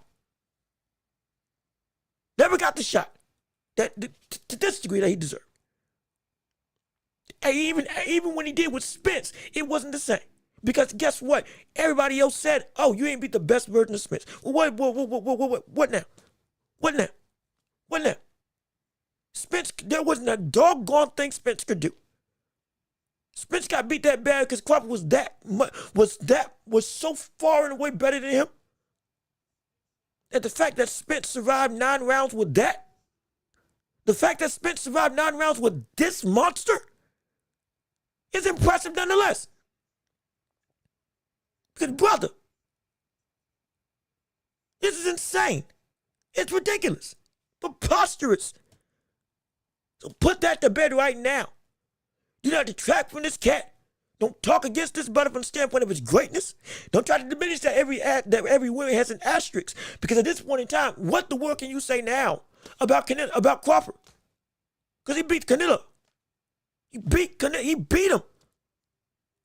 And like with every other win, it wasn't close. In fact, the judges 115, 113, but they were trying to, if that fight was any closer, they would have robbed him. They would have robbed him. They would have robbed him. They would have robbed him. We got some problems here. They would have robbed that brother. They would have robbed him if he didn't win this dominantly. I mean, it's insane. This man has reached peaks of greatness I never thought I ever witnessed in my lifetime in the boxing world. After Manny Pacquiao, I never thought. I never thought I'd see something like this. This man, he's pound number 1. And this shouldn't be a question. It shouldn't be a question, not a question, no. Let me see. I love Boots, but he blew it. Could have had a fight with Bud years ago. That shit doesn't tell you, oh yeah, that shit been out of here. Mr. Gandhi, how you doing? Good to see you. Thank you for tuning into the show. So glad you're with us on today. Bud can become 4-weight undisputed at 160 in 2 fights. He can. If he chooses to go that route, he can. I'm interested to see what they are going to do. Absolutely. Going through right now, I'm trying to make sure I catch everybody. I'm not trying to miss anybody. Because it can be, good gosh, everybody's got something to say right now. Shoot, I am way behind when it comes to some of these. When it comes to some of these chats, I'm just trying to pick and choose this moment. Crawford is the best of the generation, pound for pound.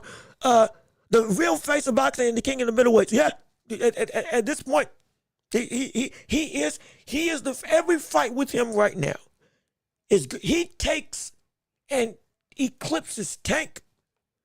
He now matches the level, or at least gets close to the level of Canelo in terms of marketability. But as the face of this sport, no, he took that. He took that. As of today, right now, the face of boxing is Terrence Crawford. It is Terrence Crawford. It is. You can say Canelo's got a bigger fan base that supports him, sure. But in the whole of boxing right now, no, there's not one person that is boxing than Terrence Crawford. Not one. Not one. And I hate the fact that it's so late in his career. The crazy thing is, it's so late in his career. But he's gotten this title now. I'm telling you. And the more we talk about it, the more we talk about it, the more impressive it gets with how exactly he is going through and defining all the odds. It's insane. It's really insane, man. I'm just good gosh. It's ridiculous. It's absolutely ridiculous. And I'm trying to scroll through. Budget space of boxing. Tank got to fight T.O. Shakur, Devin, Lamont. No, forget that. But he's got to do more than that. That ain't nothing. Compared to this, that ain't nothing. You have to understand. With Tank, this is the bare minimum. T.O., Devin, I'm sorry, Shakur, Devin, Lamont, that's the minimum. That's just Crawford handled his business in multiple divisions, cleaned house. Now with Canelo, cleaned house in 3 separate weight classes. You have to understand, Tank can't even do that with one. He didn't even do that at 130. Remember that? He didn't even do that at 130. Let alone 135. Just doing this, Shakur, Devin, and Lamont is not enough. It's not remotely enough. That's the bare minimum. That's the bare minimum. Now you have to go, if we're going to use Bud as a standard for greatness, now you got to go to 140. Now you have to go to 140 and you got to beat everybody. And then go to 147 and beat everybody. And then go to 160, jump 2 weight classes and beat the top dog there, Janabek. Yeah, you got to do that. You have to do that. So this is just the bare minimum for Tank. This ain't even, this with what Bud did, these fights will be big, absolutely. From the standpoint of greatness, no. This is the bare minimum right now for Tank. Let me see. Daryl Anderson, how you doing? Good to see. If I already said hi, my apologies. I'm saying hi again. What's going on with the Jean-Luc Grenadier from ear to ear? When Anyway beat, and look, I was, and we are going to talk about Anyway versus Akman We are going to talk about that later on. But most of this show, most likely going to be dedicated to Crawford and Canelo, because this type of performance, and there's so much to delve into on both ends of the spectrum. But yeah, if you were here for the live stream, oh gosh, I don't want to hear that Anyway ducked anybody either. Y'all were saying that people were saying that Akman was the biggest threat to him. And I respected him. And Akman was and is a really good fighter. Don't be clear on that. Eddie Hearn was wrong about him ducking him. It wasn't even a contest. There's a better argument that Canelo won more than 3 rounds against the likes of Crawford than there is for Akman to have won 1 round against Inoue. It was that much of a boxing class. This man was fighting Akman like he fought Paul Butler and Stephen Fulton, taunting, going to the body,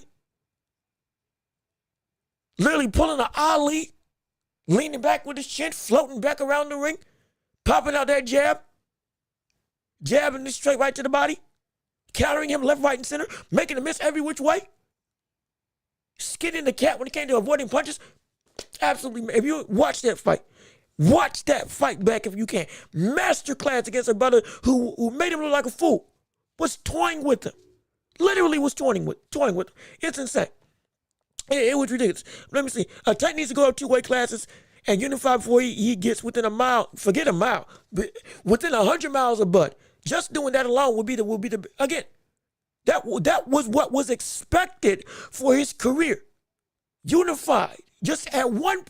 Unified 2 belts in 1 division, let alone in 2 separate divisions. That's all we ask for from that perspective. But again, Tank is a whole nother mess.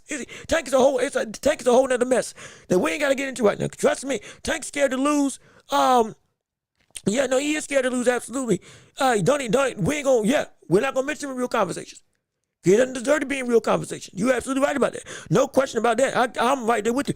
Adam, what's going on with you? Thank you for tuning into the show. So glad you're here with us on today. Please keep on liking the stream. Keep on sharing the show. Keep on going through and pushing us out into the ether so everybody knows exactly what we got going on right here on the hottest show in all the globe. The Watch Your Boy right here with your host, Jean-Luc Welch. Let me see what you had to say on today. I was one of the ones that picked Crawford, and I said right here too, yes, you did. Yes, you did. You're doggone right you did. You did, and you were right. I'm glad I told you all I was feeling week by week by week. It was getting closer and closer to me picking and changing from Crawford or from Canelo to Crawford. And I did it at the last week. And that's when I did the full-blown breakdown. And again, what makes this man insane is that for the second time, everything that I said Crawford needed to do when I predicted him to win, He did to the letter. And it was so much stuff that he had to do, even against this type of greatness of an opponent. But I did not think he was going to be able to do it. I was like, I'm going to pick him because if anybody can do it, it is him. But if he does accomplish this, it will be one of the greatest things I've ever seen. Because I understand the gap. Because of size, he potentially would have to make up. And he did it. He did it with flying colors. But Usyk, anyway, three of them in a league of their own. You're absolutely right. Shakur is up next, in my opinion. Abdullah Mason, also the future champ, too. Abdullah and Shakur, they are of the best of the next era when it comes to the world of boxing. I'm excited with that. But and they can indeed be next up. Absolutely. But my gosh, what these three have done, in a way, Usyk and Crawford, like the fact that we're living in this era where we get to see all three of them come through and be this great. Insane. Insane. It's insane. It is legitimately insane. And so, I mean, it's preposterous. It's preposterous. But it's the face of boxing, and in a way, face of international boxing. You got a good argument there. I would say that Canelo is a bigger face than, in a way, internationally. From the standpoint of the wider claim, it's still Canelo. And he had that claim of the face. It's just now, with 41 million people seeing that fight, which also, real quick caveat, a slight quick skirt away. But why did this fight come on at 1 in the morning? Why in the world was this fight on at 1 in the morning? The world. This fight was on at 1 a.m. in the morning. To put that into perspective, Jake Paul versus Mike Tyson had about 112 to 121 million people watching that fight on Netflix. Over 110 million people watched Jake Paul versus Mike Tyson. Yet this fight only had 41 million. You know why that was the case? It was because the main event started at 1 o'clock, at least on the East Coast. I mean, shoot, most of America who didn't care about boxing, America isn't the only place, but this fight was in the States. And within the last week, the country got very much excited. We did. Over here in the States, we definitely did. Took a minute, but we got there. And everybody was amped up for it. And all of a sudden, but I had people texting me, they dozed off. People on Instagram, I went to sleep, I had to watch the fight back. Because it started so late over here. What the world? This could have easily cracked 100 million. This could have easily cracked 150. Easily. If it wasn't on at 1 o'clock, and I get it, we want Saudi Arabian fans over in the UK, fans over in Europe and Asia and others to want to be able to see this fight. I understand that. Maximum appeal. But at some point, I mean, my gosh. This was on every account. I don't think, and again, I'm not speaking from this because I'm insensitive to people across the pond or across the water that go through and watch the fight. Absolutely. I get it. I do get it. But I'm going to say this. Over in Japan, 4 in the morning, the card starts every single time. And they ain't changing. And they're consistently hitting millions and millions of people watching these cards. Every card they're in the ways on. Hundreds of thousands to millions to watch most of the boxing events that could come on over in Japan. And it's on at 4 in the morning. Prime time for over there. UK. Same thing. 11:30. Between 10 and 12, the main event's happening. Or over here in the States, it's 5 to 6. But guess what? Selling out Wembley. Consistently dominating in terms of viewership, breaking records. They ain't changing their time. They shouldn't have done it here. They should have scheduled this main event to happen. But even with everything going long, if it did go long, it should have still been at least by 12. The fight starts. At least by 12 o'clock. Midnight, the fight. At least by 12, the fight starts. One was pushing. 1 o'clock hurt the viewership, which I hate. But still, 41 million people just watched this man beat Canelo. And that's monumental. And this is indeed now confirmed to be the third biggest fight in boxing history, only under McGregor Mayweather and Mayweather Pacquiao. So yeah, it still made history. It still broke records. It still did insane number. I think it was over $47 million for the gate.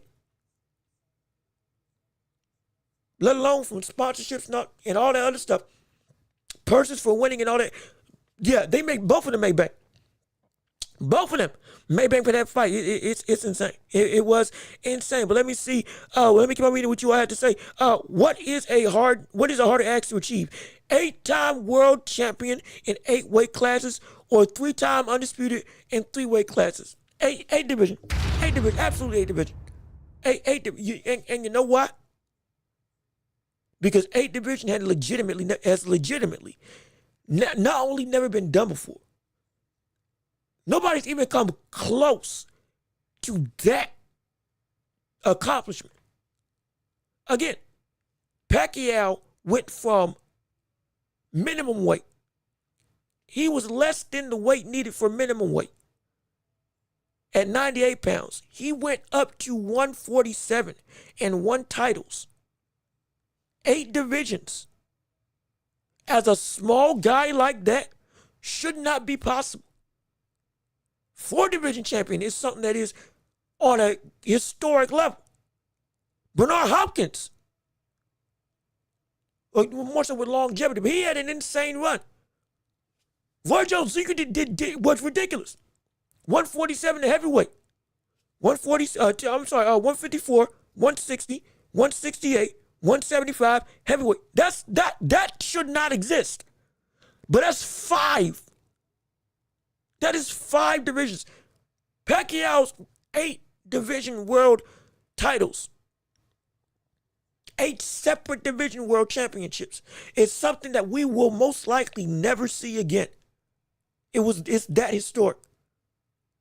But on the flip side of the other history, we also may not see another 3 division undisputed champion in the history of boxing, or at least for another 100 or so years. Because now we have to have the real conversation.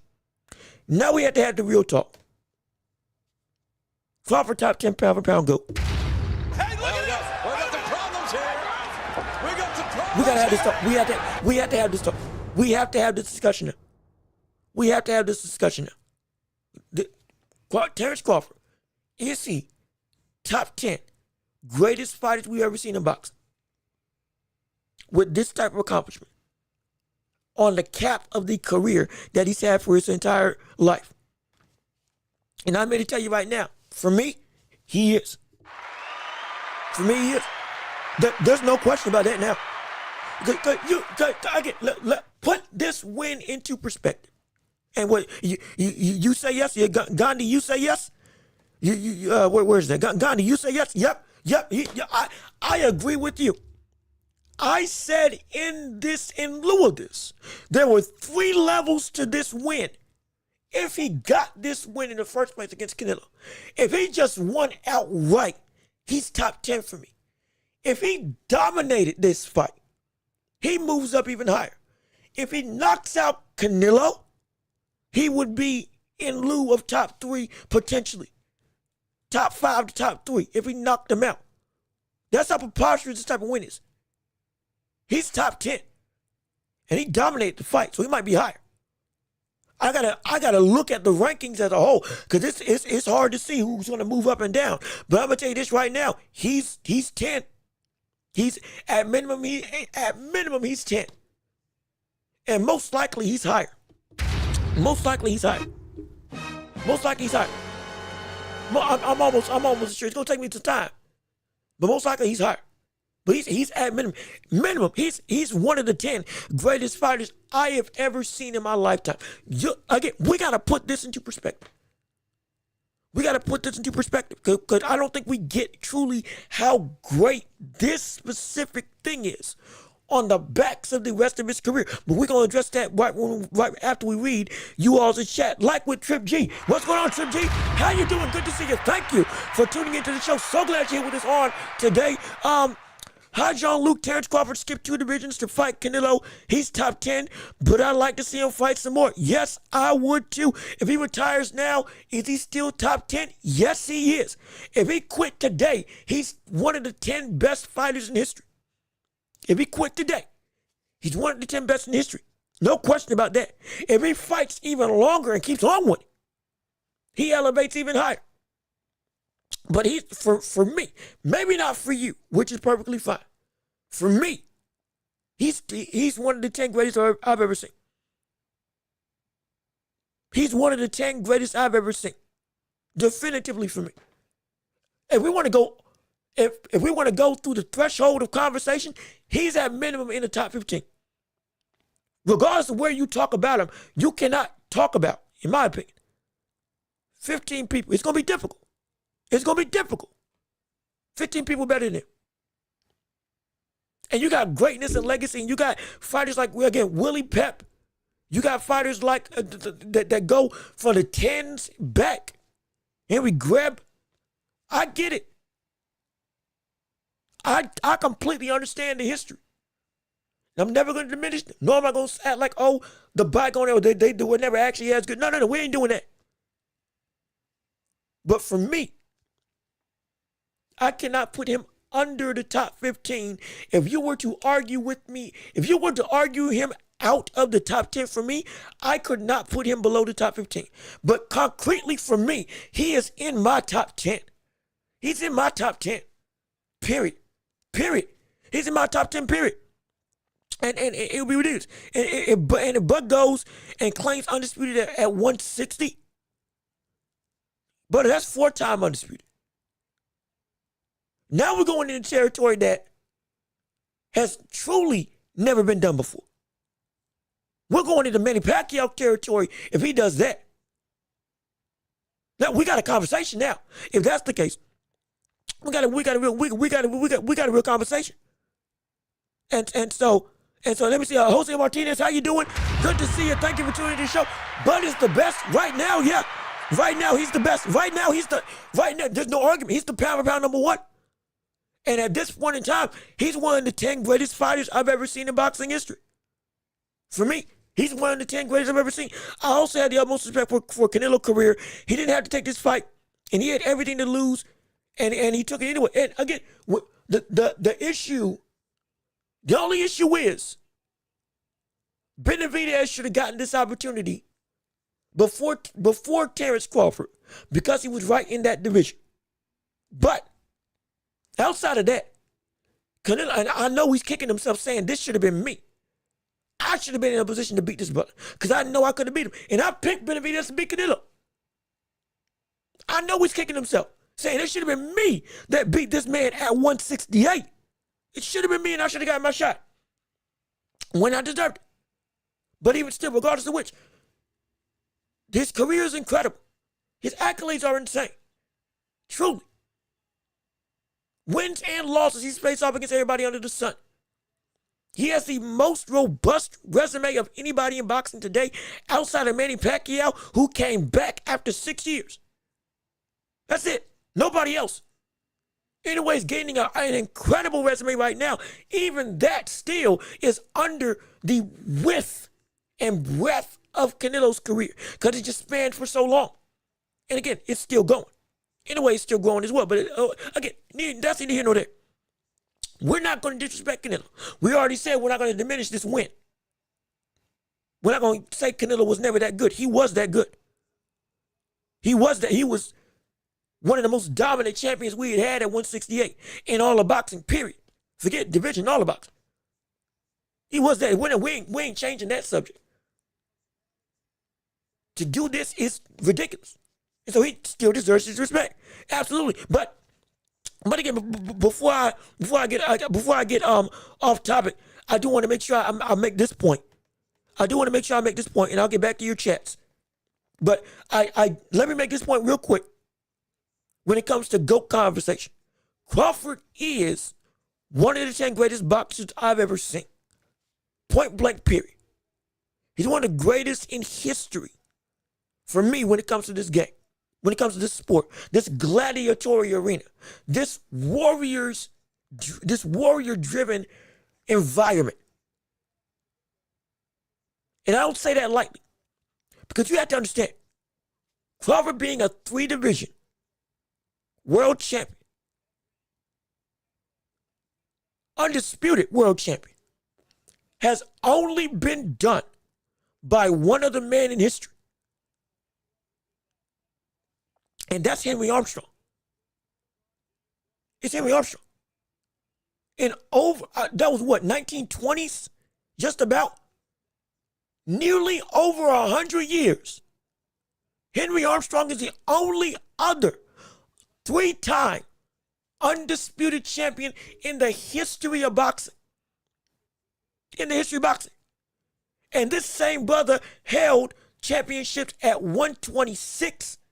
In fact, if I remember correctly, it was 126 through 147. He held the belt simultaneously. As in, he defended them all at the same time. Do you understand that? Do you get that? And I'll fact check it to make sure, just to make sure I'm remembering correctly. I don't want to lead you all astray. I want to make sure I got it right. I want to make sure I got it right. Mind you, Henry Armstrong, 146 wins, only 21 losses, 99 KOs, is indeed is firmly in the pound for pound greatest ever conversation. But this man, he went through, and if I have my stuff correctly, he won. He won the world. He won the welterweight title, the lightweight title, and the featherweight title. This man held championships from 126. Put this into perspective. That would be like if Inoue moved up and fought and beat Nick Ball.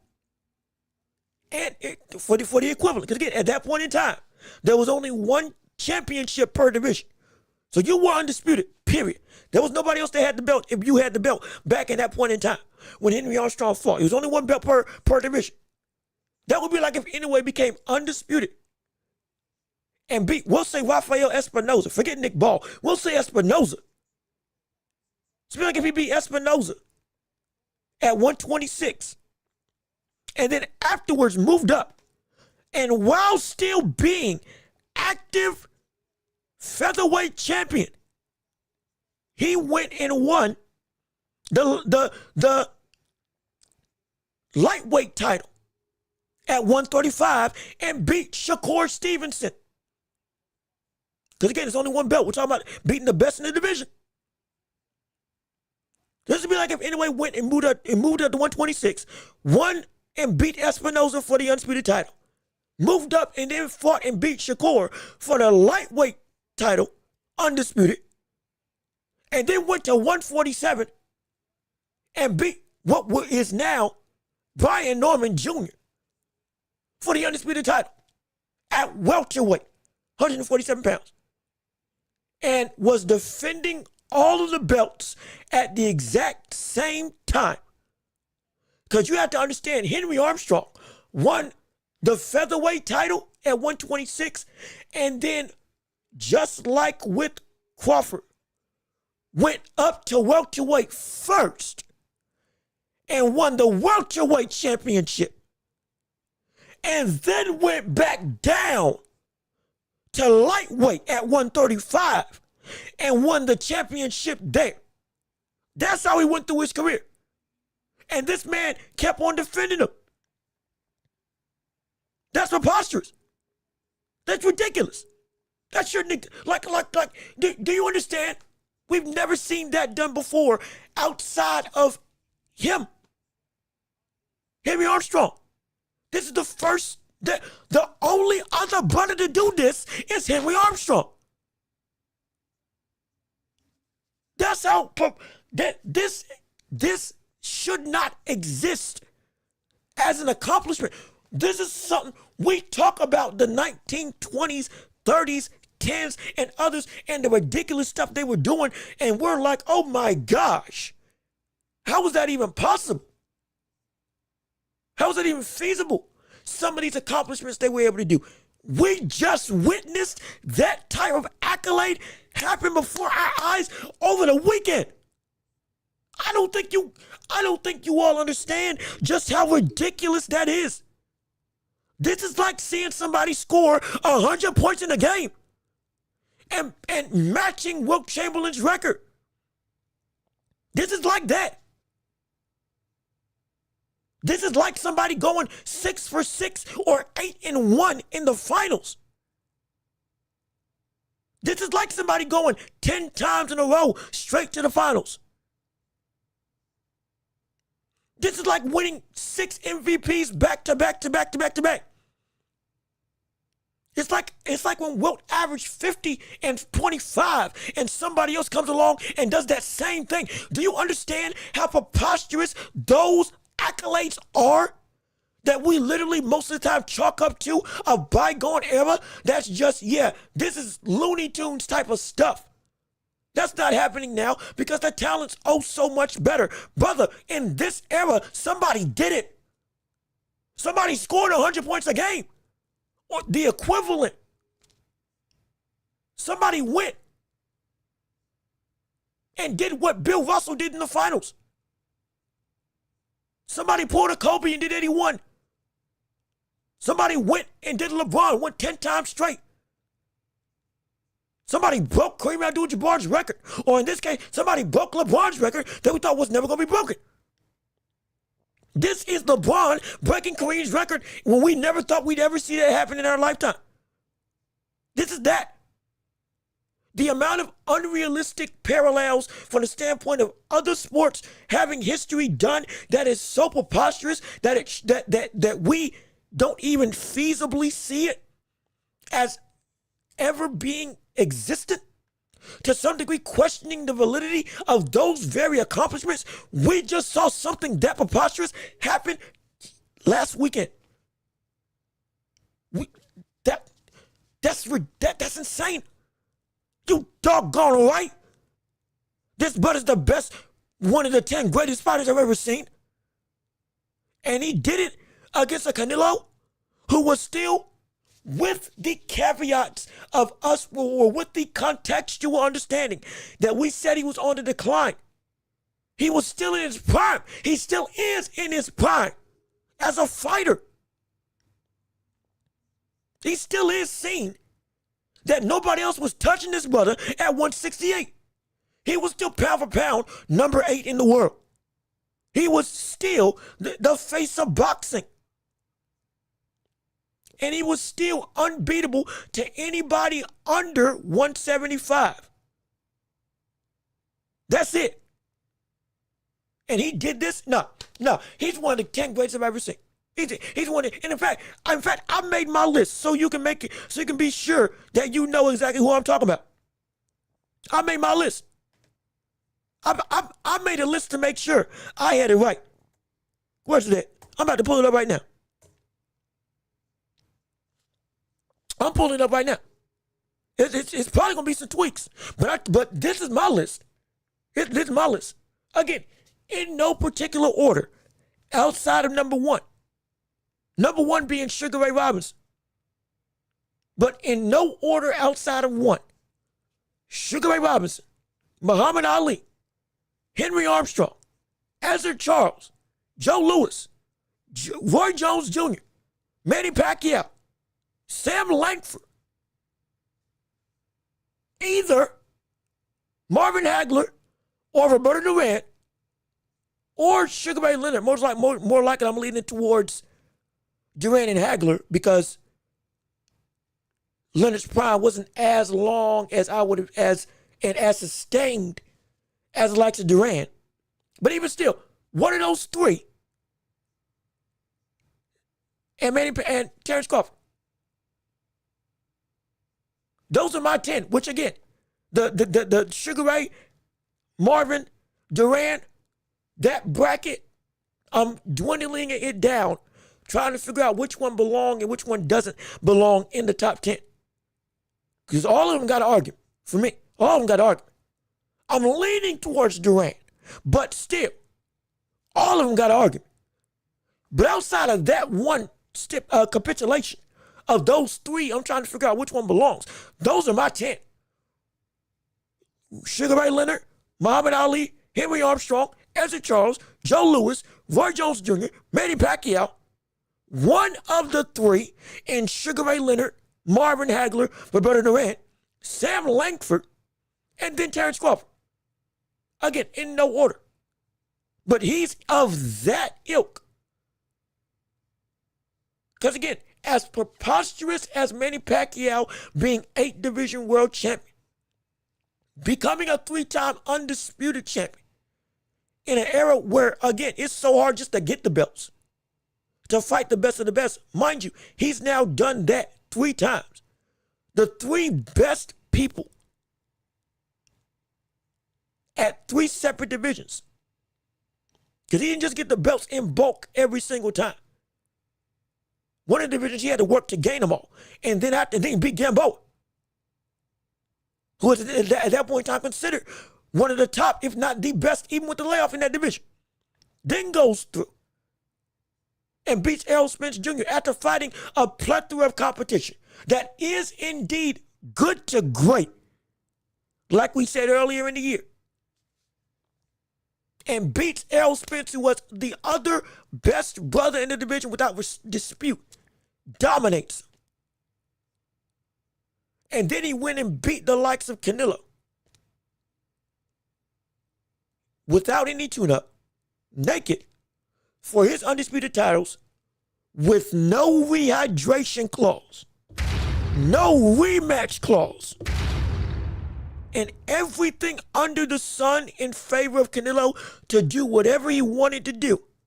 By the time this fight came, from the standpoint of rehydrating as much as he wanted to,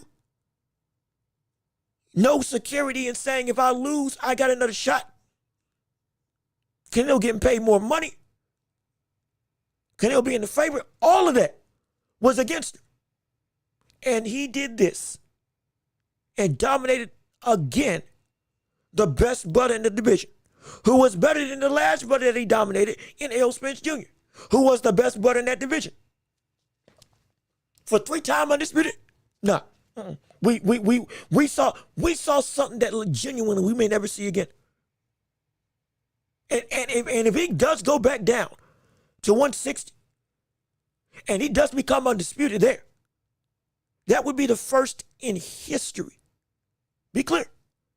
That would be the first boxer in history to become undisputed, as in not just by rank, but by titles as well.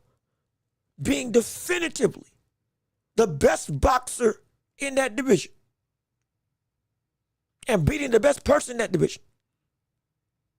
Nobody for 4 straight times. Moving up and down in weight classes. We've never seen that. Pacquiao was the first person we ever seen did 8. We've never seen anybody become 4-time undisputed. And we've only seen one person become 3-time undisputed. We're dealing with a different breed. I told you, we're dealing with a different breed. This man's one of the 10 greatest fighters we've ever seen. Period. Period. For some people, he's on their Mount Rushmore now. Of the 4 best in history, of a Mount Rushmore of fighters that define the sport of boxing, people got him up there now. People have him up there. People are saying he's better than Floyd, which I actually need to discuss in the world of Max Kellerman as another talking point on this show, because it's that preposterous, but it's the truth. It's for real. In my opinion, it's for real. It is legit.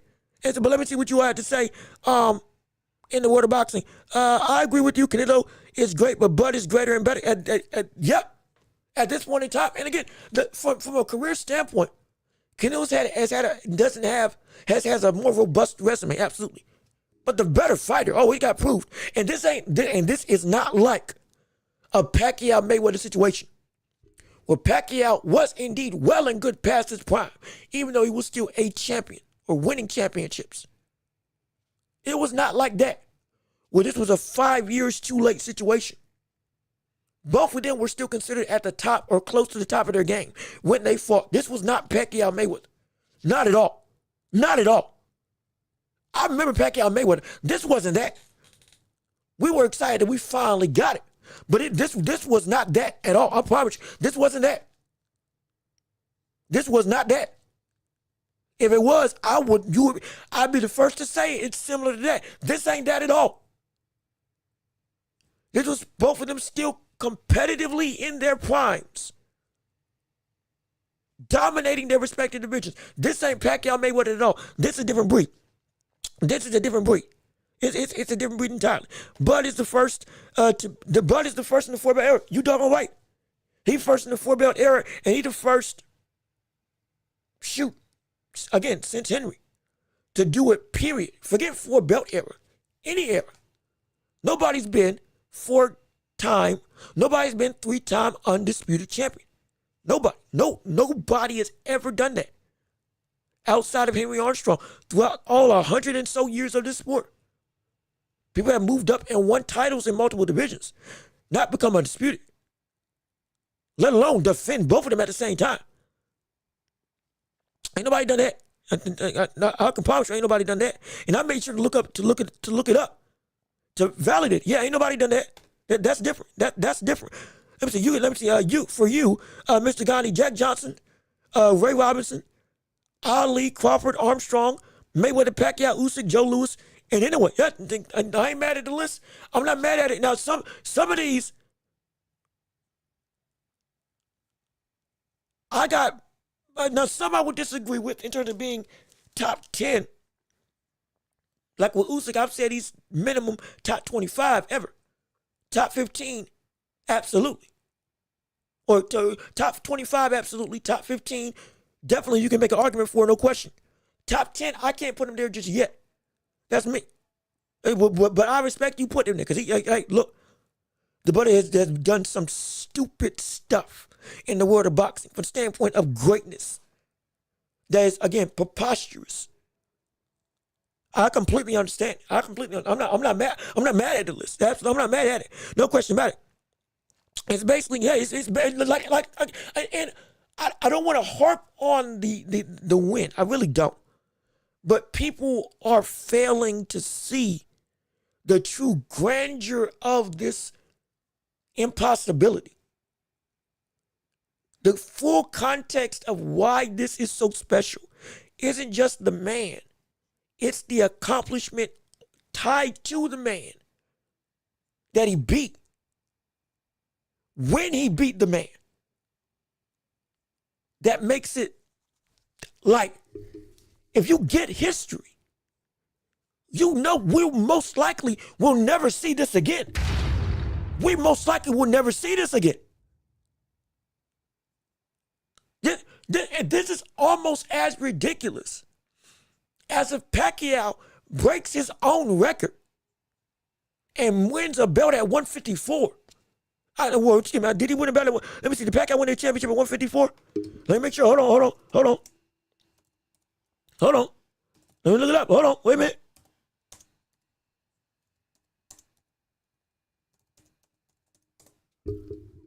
Did he win one? Okay, yeah. If he moved up to 160 and won another belt, starting at minimum weight, coming into this game less than 100 pounds, and become a 9-division world champion, this is like that. Again, unheard of, not feasible. You would never put that together. We struggle to say.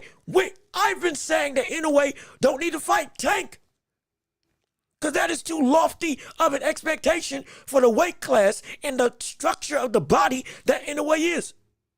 I've been saying that's too much of a risk. And this buddy became 3-division champion and had a bigger jump than that against the best in that division. Nah, I'm telling you, the more I talk, the more you talk about it, the more insane it is. This is Lance Armstrong with that. Yeah. This is that. If Lance Armstrong didn't have steroids, this would be this level of preposterous dominance. It would be. And you had Canelo at 8 pound for pound. I did. I truly, again, we've gone through my categories for what it means to be pound for pound, what you have to do to be there. He did fit the bill, even though he was going down, even though he was dropping. Absolutely. I was still saying there are not 10 people better than Canelo. And it ain't just the hype that's keeping him. I was objectively sound in that. So for him to do that, my gosh, insane. Insane. I think 6 or 7, it was a better placement before Bud. And like I said, because of the lack of opponents or the lack of quality that he was fighting against, and again, because of the performances that he had put on, he did slip with others doing great stuff, like Benavidez coming in and making his statements at 150, at 175, and the likes of who was a couple of boxers that moved up and been doing some ridiculous things, like again Junto Nakatani being as dominant as he was at bantamweight, or excuse me, at bantamweight before moving up to super bantamweight. Bam Rodriguez doing what he was doing, an incredible thing. Them doing those great feats against great people, dominating that way, while Canelo over the past couple of years had diminished from the opponents and his own individual production against said opponents. Even though he was still good, people started outdoing him. So, and were more consistent and fighting more often. So, that led into the changing in hierarchy. But he was still firmly in there. For my thing. But either way, 6 or 7, 8, don't matter. Top 10, pound for pound, was Canelo. The higher you had him, the more impressive the win was. That's the thing. It's ridiculous. No Mayweather in your top 10? Yeah. Mayweather's not in my top 10. And it's not because I'm disrespecting Mayweather. Trust me, I'm not. I've given him all the flowers that he deserves. I have. But just like I said with Max, just like Max Kellerman said. Actually, no, I didn't play that clip. Hold on. I did not play that clip. I almost forgot. I was in the middle of playing it, and then I stopped because it was the wrong clip. My apologies. But the reason why, if you question why Floyd is not in my top 10 as a fighter, where's it at? Let me pull up exactly why, because Max Kellerman said it best. Here we go. Yep, let's go to the old picture-in-picture, and I'll show you exactly why through the words of Max Kellerman. Here we go, for your listening and viewing pleasure. Floyd picked and chose when he fought guys, especially once he left lightweight. He wiped out the junior lights, bring him. Lightweight, he jumps up to Jose Luis Castillo first thing. A lot of people think he lost the first fight, I didn't, but then he won the rematch. But once he left lightweight, he was careful about when he fought guys. So even though his resume is deeper with names, people remember, but he didn't want it with certain dudes at certain times. Crawford, we all witnessed, even though the resume is thin in certain ways, he wanted it with everyone the whole time. Yes. That makes a difference to people. Yeah, and again, excuse me if I had played this clip already. I do apologize. I think I might have played this clip before, but I didn't get to touch on it like I wanted to.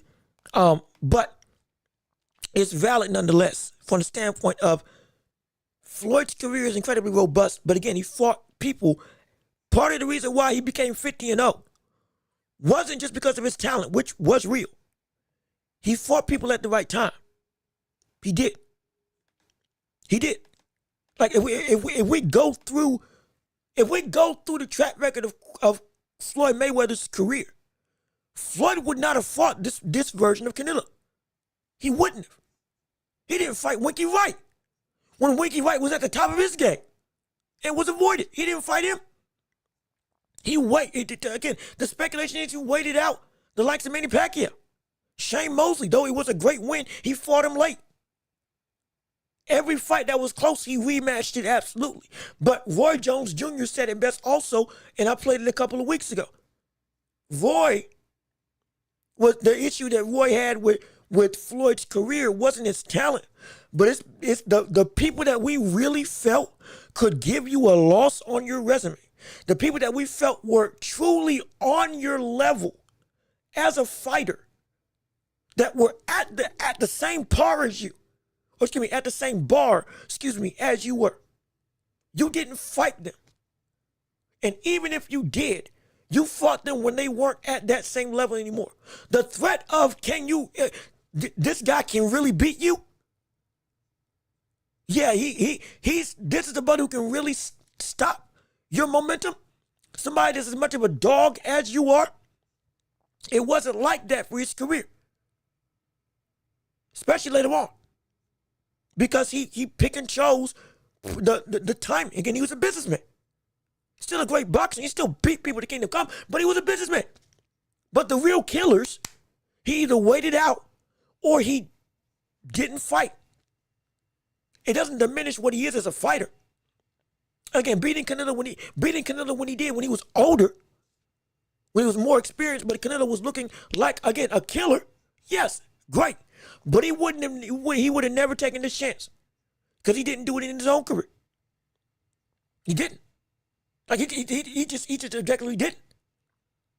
Crawford has done something. Crawford is the opposite of Floyd from a career standpoint. Because Floyd Mayweather had opportunities and had the power to make the biggest fights against the biggest ops whenever he wanted to. But he moved smartly. And he fought them at the right time or didn't fight him at all. Crawford never got the chance to fight a lot of the big name competition because he was genuinely avoided. But he wanted that smoke and he did it, and he got into the ring with people at their best every single time. This one with Canelo being the most impressive instance of him taking on somebody that he has no business fighting against. And he's still undefeated. Not moving smartly, but moving recklessly. He's moving reckless. This man's going up against people. We've seen him down on cards before. We've seen him losing fights before. We've seen him go against people that have pushed this man to a new level, and he got to the level. The whole point with Floyd was we want to see somebody that puts your boxing to the brink. And we didn't get that like we wanted it because of Floyd's own choices in moving. He still had a phenomenal career. We're not disrespecting that. Trust me. But this brother, we've seen him against people that were genuinely viewed as on his level, that were bigger threats, reckless threats that you don't have any business fighting against. And he took them on. And he beat them clean. Not just clean. He beat him in a complete totalitarian type of way. That's preposterous. Again, there has not been a fight with Crawford that was close by the end of the night. There is no fight in Crawford's career that we're arguing he lost. There is no fight in Terrence Crawford's career that we are debating if he lost that fight.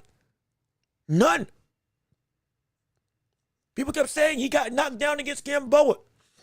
Guess what? He ended the fight by definitive knockout. He struggled against Madrimov. He beat and dominated the last 2 rounds to secure the win, and nobody was questioning, though it was a close fight, though it was considered the worst performance of his career, it was still completely definitive that he won. Spence, definitive. Ricky Burns, definitive. Postal, definitive. Kell Brook, definitive. 2016 to 2023, he did not lose a fight by knockout. Or excuse me, he did not win a fight that did not end in a KO. You understand that? With the names that was in that list, Before that, still at 135, destructive in every aspect? Nah. No fight with him was close. Never. And everyone that he fought was a legit test. Or getting into their prime. I'm telling you, it's insane. It's ridiculous. So because of that, no, Floyd's not in my top 10. He's just outside of it. But he's not in it. He didn't do what those other people did. He didn't do what Bertrand Duran did. He didn't do what Hagler did. He didn't do what Sam Langford did. He definitely didn't do the likes of Ezra Charles and the likes of Henry Armstrong, Sugar Ray Robinson, Ali. He didn't do that. Definitely do what Roy did. No way. It's not disrespect, but you gotta do something. Again, looking into the weeds of this, it's not just the number of 50-0. It's the weeds of the number that make or break the career, at least for me. And so, he did more than just beat Errol and Canelo. He made them look like they didn't belong in the ring with him. That's what made this preposterous. Who, in your opinion, has the best win over Canelo? I think Bivol, then Bud, and Floyd last. I said that Crawford had the best win over Bivol and over Floyd because he did what both of them did and also did what Gennady Golovkin did. Wait, remember. Floyd boxed Canelo and beat him. Bivol used his length and volume to overwhelm him. And footwork as well. Both of them used footwork. And Gennady Golovkin fought him on the inside. Crawford did all three of those things in this fight with fluidity. He had better success. He had as much success as Gennady Golovkin on the inside. Dare I say he had better success because it wasn't even close who was winning the inside exchanges. Unlike with Gennady Golovkin. And he was stronger than Canelo. The physicality, he did what Gennady Golovkin did and arguably did it better. I don't even think it's arguable. He did it better. Against a bigger Canelo. He went and used his length to overwhelm Canelo in a more systematic way than Bivol did. And he outboxed, countered, and used footwork to the same degree. Definitely countered Canelo in a way better degree than Floyd ever did in that fight. And Floyd, again, was the most technical win of the three. Crawford did everything from every one of Canelo's best opponents. And he beat him in every range, in every way, at every single point in time in the fight. And he took the punches. There was no stone unturned in what answers needed to be had for Crawford versus Canelo. None. And again, Canelo couldn't even make an excuse for how he lost. Against Mayweather, he was too young, too inexperienced, like Jaime Munguia when he fought against Canelo. Old lion, young lion. He said that, which was valid. Bivol, 175, your body can't take the weight, your body ain't the same, and you fighting against somebody that is the best at this point in time at this division, or at least tied for the best with Artur Beterbiev. Okay, and even with that, you were saying he didn't really beat me. You were adamant that you won this fight to this day. And you want that rematch. He didn't even accept that win because he was like, nah, there's no way he just better beat me. To this day, he still says that. Gennady Golovkin, close fight. People said he should have lost the first one. He should have lost the first one. But what happened? The Butler went in, and I believe it was he got a draw. But even still, the man went and was saying the good fight, but I should have won. I did this, that, and the third. He pointed to things in the fight. There was nothing he could point to in this fight with Crawford to ever say he got the win. He literally just said, I tried everything. There was nothing I could do. Period. I did everything I could. There was nothing I could do. I was helpless in the ring against this man. He's never said that about anybody else in his career. This man, in fact, where's the clip? Where's the clip? So again, this is why I say this performance was is the best performance of all three of them. Gennady, Floyd, and Bivol. Because of those reasons right there. And on top of that, where is it at? Where is it? Where is it? Hold on. Wait, hold on. Wait a minute. Hold on a second. Wait a second. We're pulling it up. Give me a second. Hold on. Let me find it. It's here. Listen to this clip. Let me make sure it's on the. Okay, yeah. Yeah, listen to this. This is Floyd. This is Canelo's words himself. But I tried my best tonight. It is a massive weekend in the world of comparisons that we live in right now. If you can compare and contrast the fight between yourself and Floyd Mayweather Jr. and tonight's bout with Terrence Crawford. No, I think Crawford is way better than Floyd Mayweather.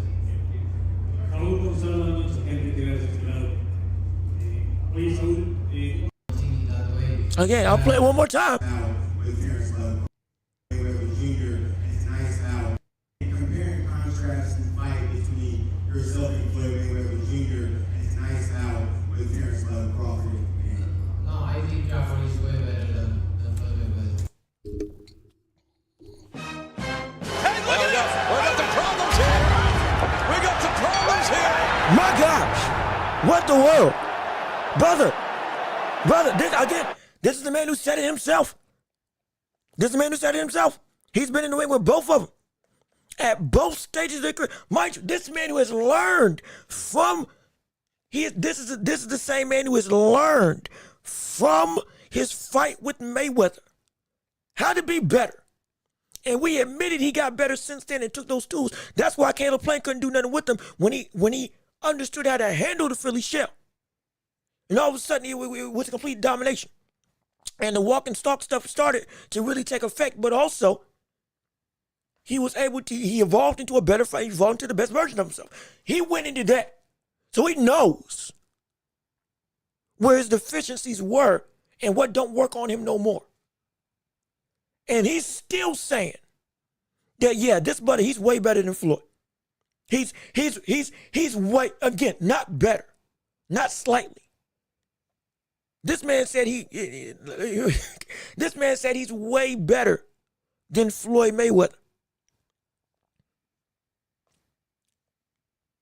Nobody who has been beaten by Floyd and then has faced up against other competition and gotten beat as well has ever said anything along those lines in reference to their opinions of Floyd Mayweather when they fought him versus whoever else they faced off against, even if they lose again.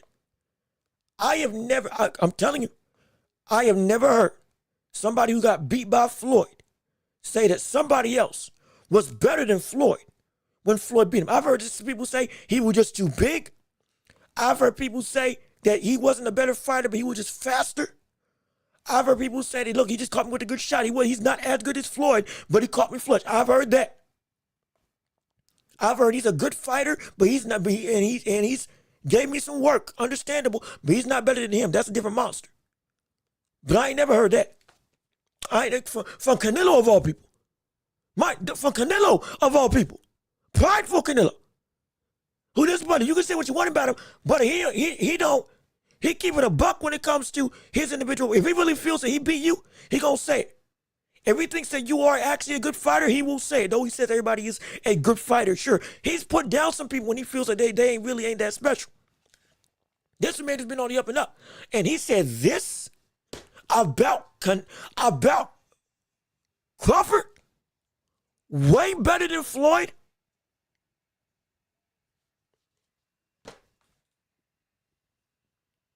That further proves what I'm saying about pound for pound top 10. Like this. We have to legit start having some conversations about Floyd and Crawford. Who's better? Again, right now, you see who I got. And right now, I'm gonna tell you this. Somebody asked the question in the past. Crawford or Mayweather at 147. Who's winning?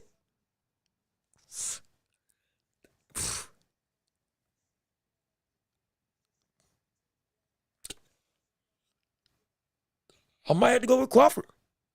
Not might. I'm going with Crawford. If he loses, so be it. That's fine.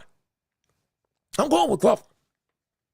I am going because we can't. Floyd is a mental genius. Absolutely. We have to start putting Crawford in that same conversation now.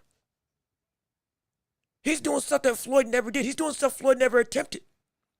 And he's showing IQ that is of the similar threshold of so far and away better than anybody else in the sport that it's not even close. It's like in terms of the same gaps in the same way we talk about Floyd Mayweather, we have to talk about Crawford the same way. We have to. Because of what he's done. The production, the literal production speaks for itself. This should not be happening.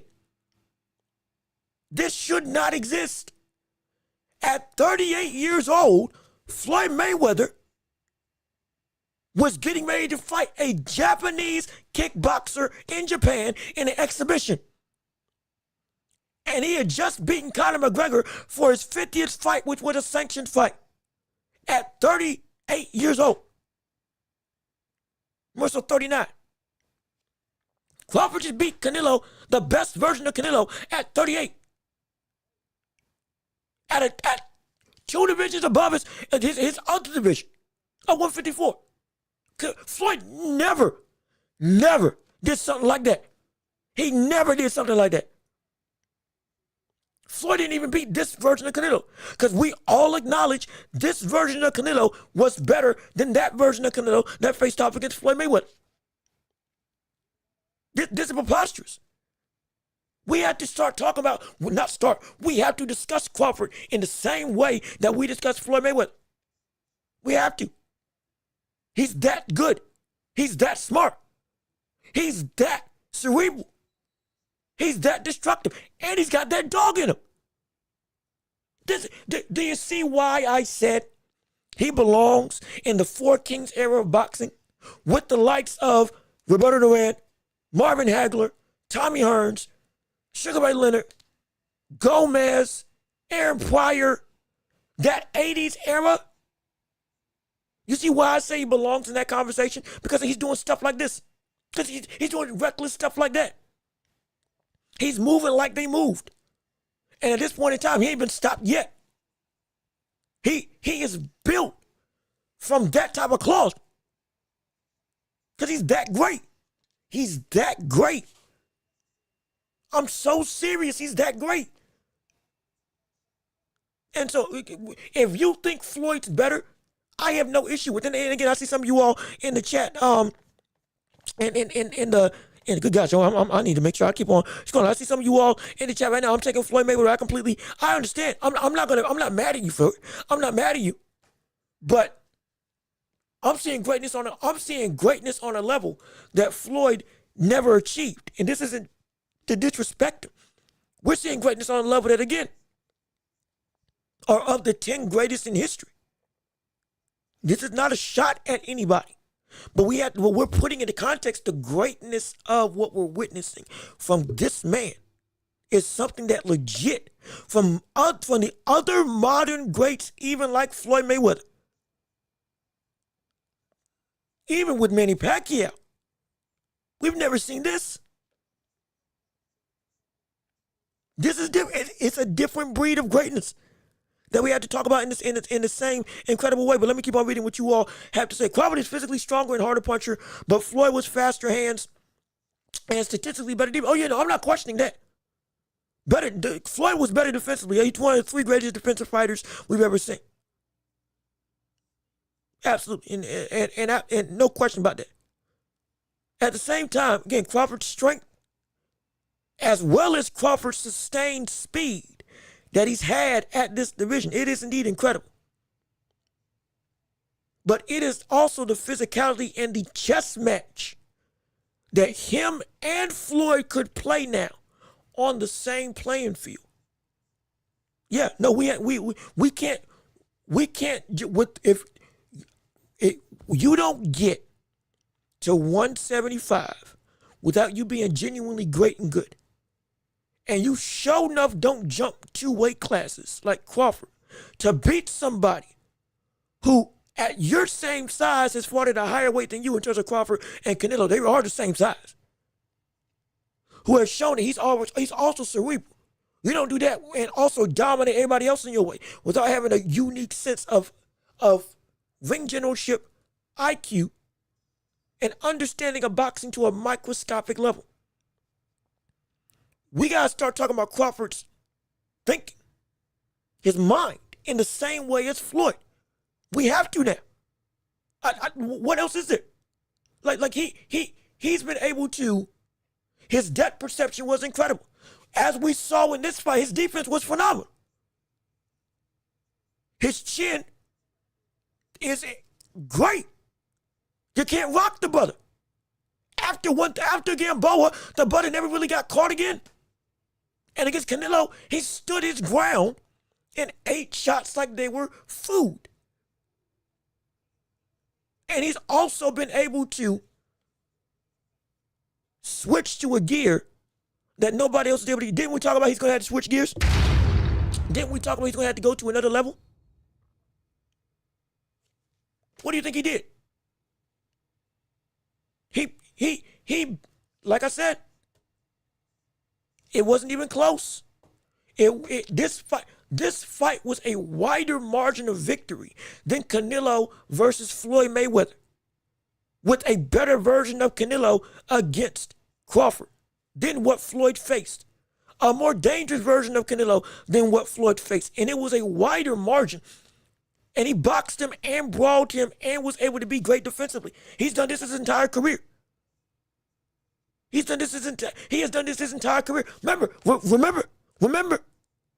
we talked about on this very show, Crawford went on the podcast with Sean Porter, or Sean Porter went on his own podcast and talked about when it came to the world of Terrence Crawford. He told Porter, I need to get back to my defense I need to get back to boxing, because I haven't cared about getting hit.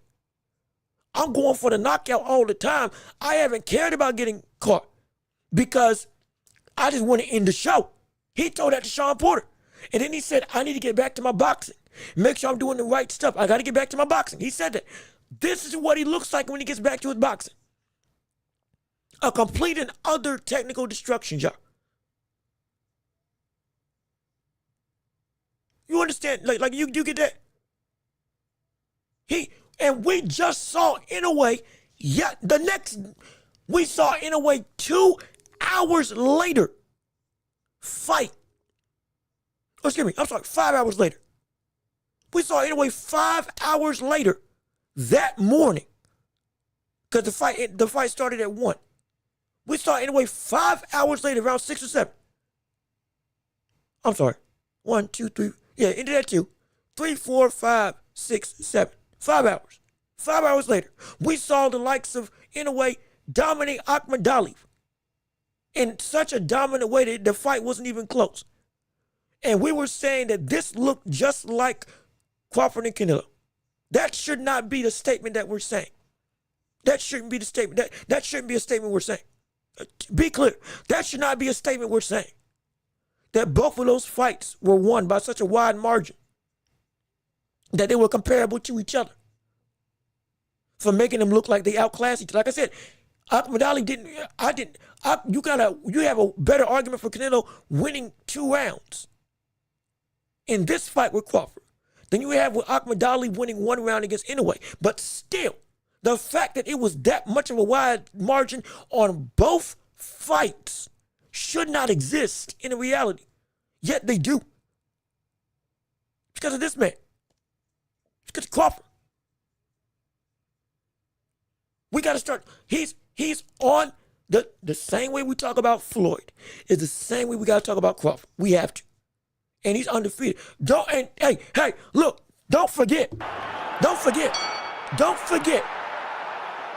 Didn't I say, I told you all, 50-0 is a real reality for the likes of Terrence Crawford.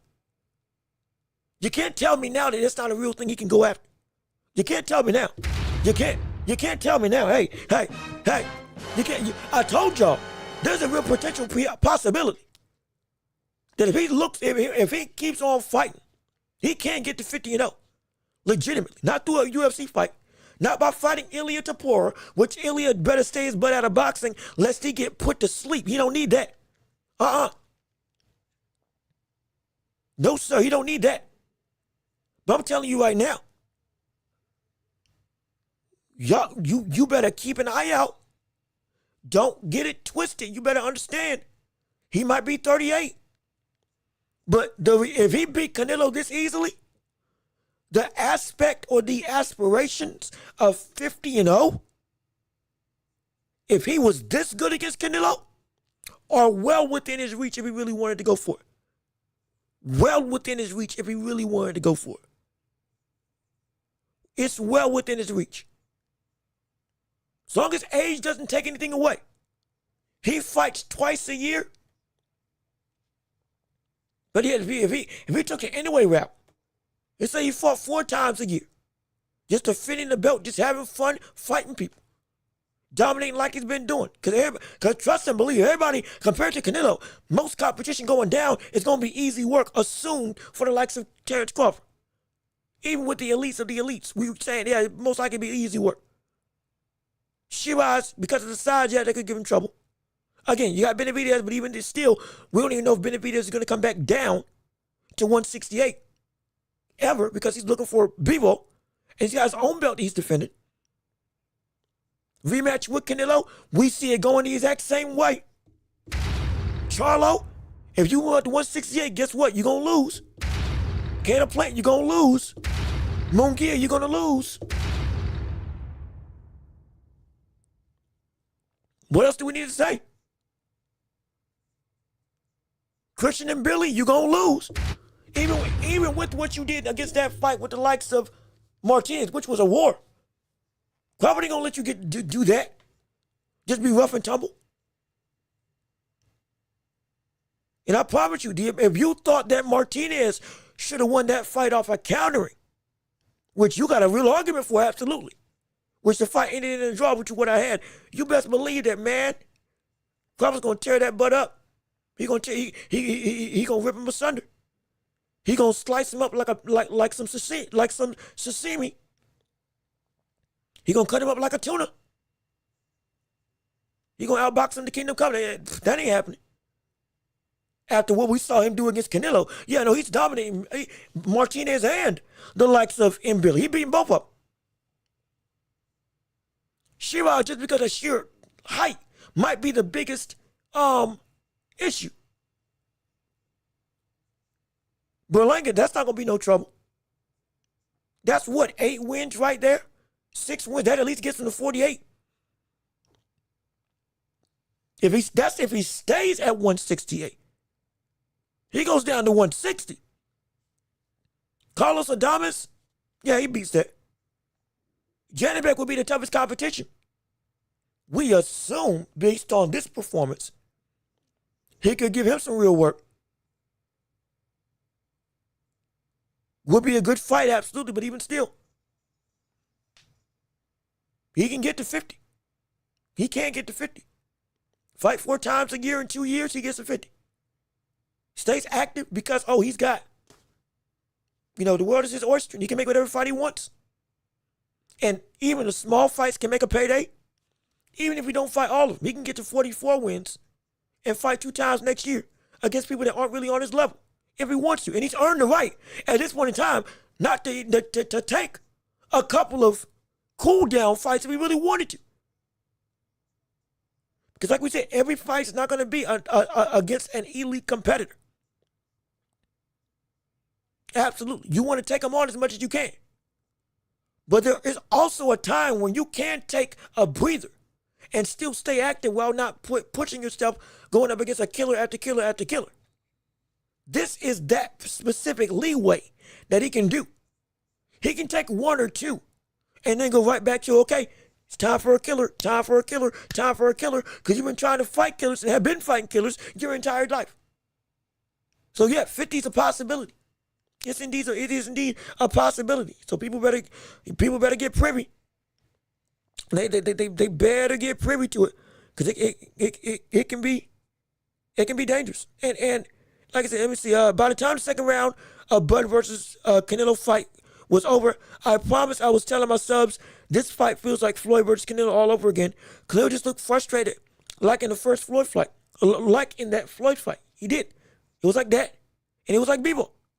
But different than that, he was getting beat.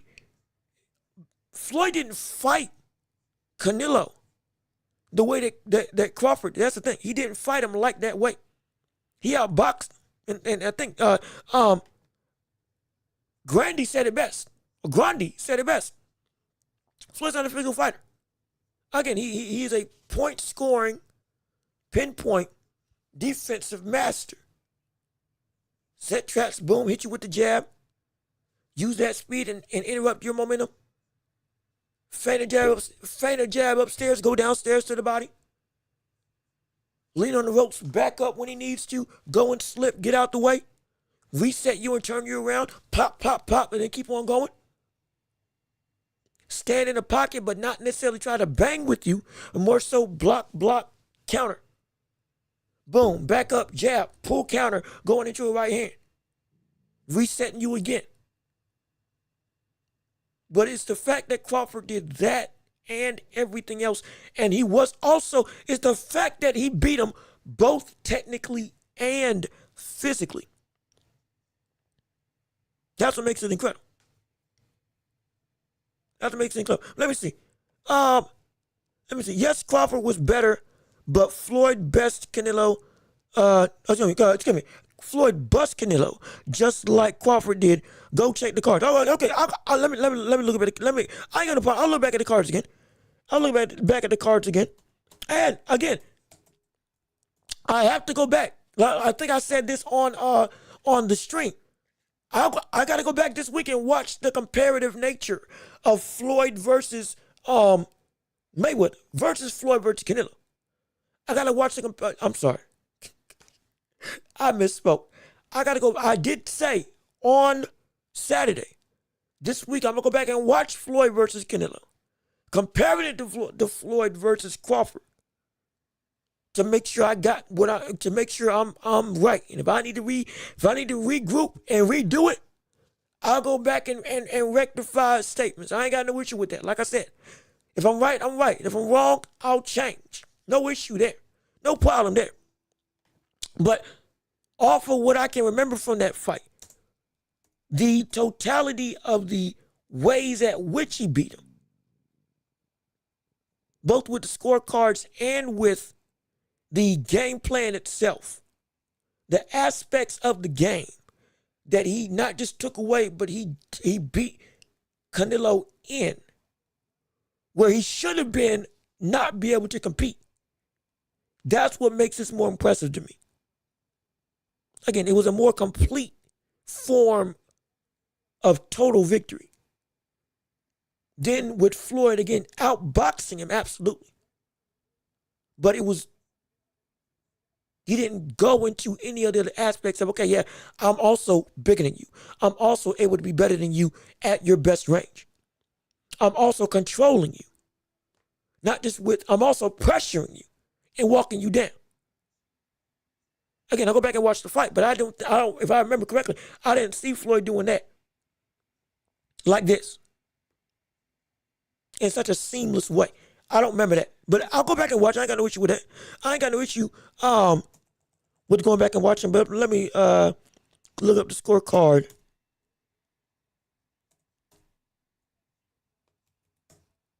This will give me a second to kind of go through. Okay.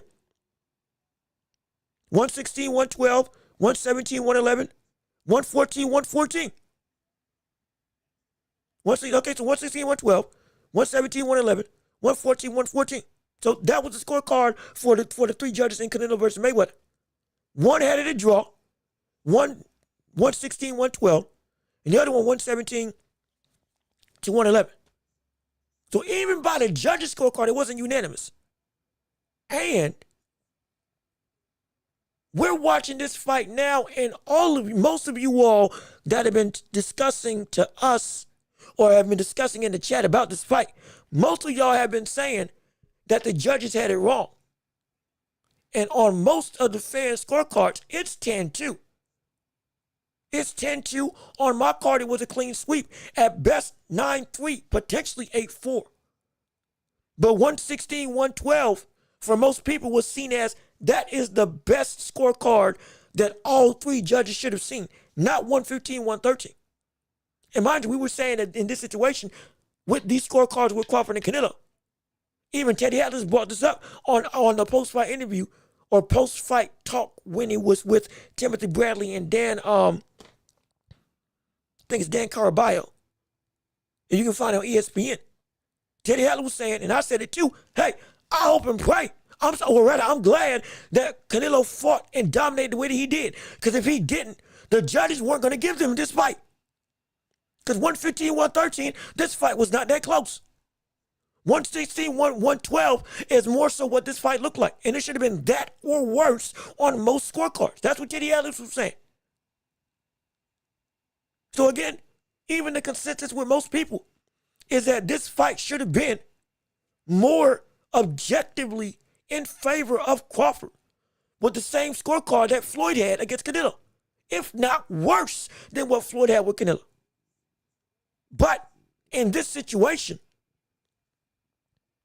it was with part of the cachet of Canelo got him to the point that he was able for the judges to be like, do we give him rounds? Which we were scared of. Will the judging favor the likes of Terrence Crawford? Or excuse me, will the judging favor the likes of Canelo? Because we saw some sketchy scorecards before. Jermaine Franklin beating Dry Chalk earlier in the night when that shouldn't have happened. Which really set the precedent. So it's Crawford was fighting both against the Canelo and against the judges themselves, who were going to, if Crawford had lost one round, the scorecard was so close from how everybody else saw it. One of my viewers, I think it was Ryan Graves, had to fight like 10-2, 10-3. I think it was 10-2. At max, the biggest scorecard I saw was 9-3 for Crawford from the chat. If that fight was 10-4 from the viewership that we were seeing on the chat, Crawford wouldn't have won this fight. It was that close on the scorecards based on how we were seeing it. If we had capitulated that Crawford had won this fight 8-4, Crawford would have lost this fight on the judges' scorecards. Because it would have been too close from the judge's perspective, even though the fight wasn't that close at all. This is why I say this was a better win. This was a more complete win. Because he beat him on most, for the public, he beat him 10-2 to 12-0. At best 9-3. And it took that type of dominant performance just to get 115, 113. But even still, it was unanimous. Unlike with Floyd, which it was a split. It was a majority decision. So he gave them there was no excuse at all that he gave for Floyd. So even on that front, it's like it's a different thing. So like I said, this isn't putting down Floyd, but this is why I think this is a better win and a more complete win than the likes of Floyd versus Canelo. But I will still go back and rewatch. I ain't got no issue with that. I'll still go back and rewatch it, absolutely. But let me keep on reading what you all had to say on the matter, because I think we got some new people in the chat. They both made him very frustrated. Yep, that he couldn't catch him. No question about that. Crawford did better, in my opinion. Canelo could get Floyd on the ropes and a lot more than he could against Crawford. Well, that's another thing. Controlling the ring itself, Crawford beat Canelo at his own game by also being able to push Canelo back to the ropes more often than not, which was insane, which was ridiculous. Moscow card was 10-2, and the two were draws. Even the rounds that you gave Canelo, there was an argument, did he really outwork him? Or they could have been draws. They legitimately could have been argued as a draw round or even round, 9-9. Oh, hold on. Jose Chavez, how you doing? Good to see you. Thank you for tuning into the show. The fight was boring. It was a draw. No, it wasn't. No, Like I said, I know you had Canelo winning. We're not going to jump on you. We ain't going to showboat. There ain't no ha-ha. He beat him in a way that we all didn't expect. It was shocking. It was incredible. And it just, again, Canelo was still Canelo. And the greatness of Crawford just got exacerbated. It's an incredible, but it wasn't a draw. It was not a draw at all. I promise you that. It wasn't a draw. and let's see. Now this, I don't know what you were watching. But if this is garbage, I don't know what's great. If this was garbage, and there is no greatness. If this fight was garbage, there is no greatness. There can't be. If this fight was garbage, there's no way. And to be clear, Crawford didn't run. Crawford wasn't scared. Crawford didn't try to avoid the power like Charlo. He respected it. He stopped it. He ate the power, and then he beat the power with his own power, as well as technique and technical ability. And outthought. Again, there's a masterful performance on both ends. There ain't no running the ball. Ain't no running involved about that. This is the same reason they called the Tank Roach draw. Yeah, see? Same reason why they called Tank and Roach a draw. Same exact reason. Cachet of Tank propelled him to be able to get that win. Though, again, the fight was way closer than this one. Way closer than this one. The cachet of Tank, Lamont also had to fight against. And sadly, he didn't. He should have gotten the nod, but he just didn't, which is it's a shame. And he did beat him on points. Just like Floyd beat Canelo on points. Huh? Just like Floyd beat Canelo on points. Just like Bivol beat Canelo on points. Because he ain't never been knocked out. Everybody who's beat Canelo has beat him on points.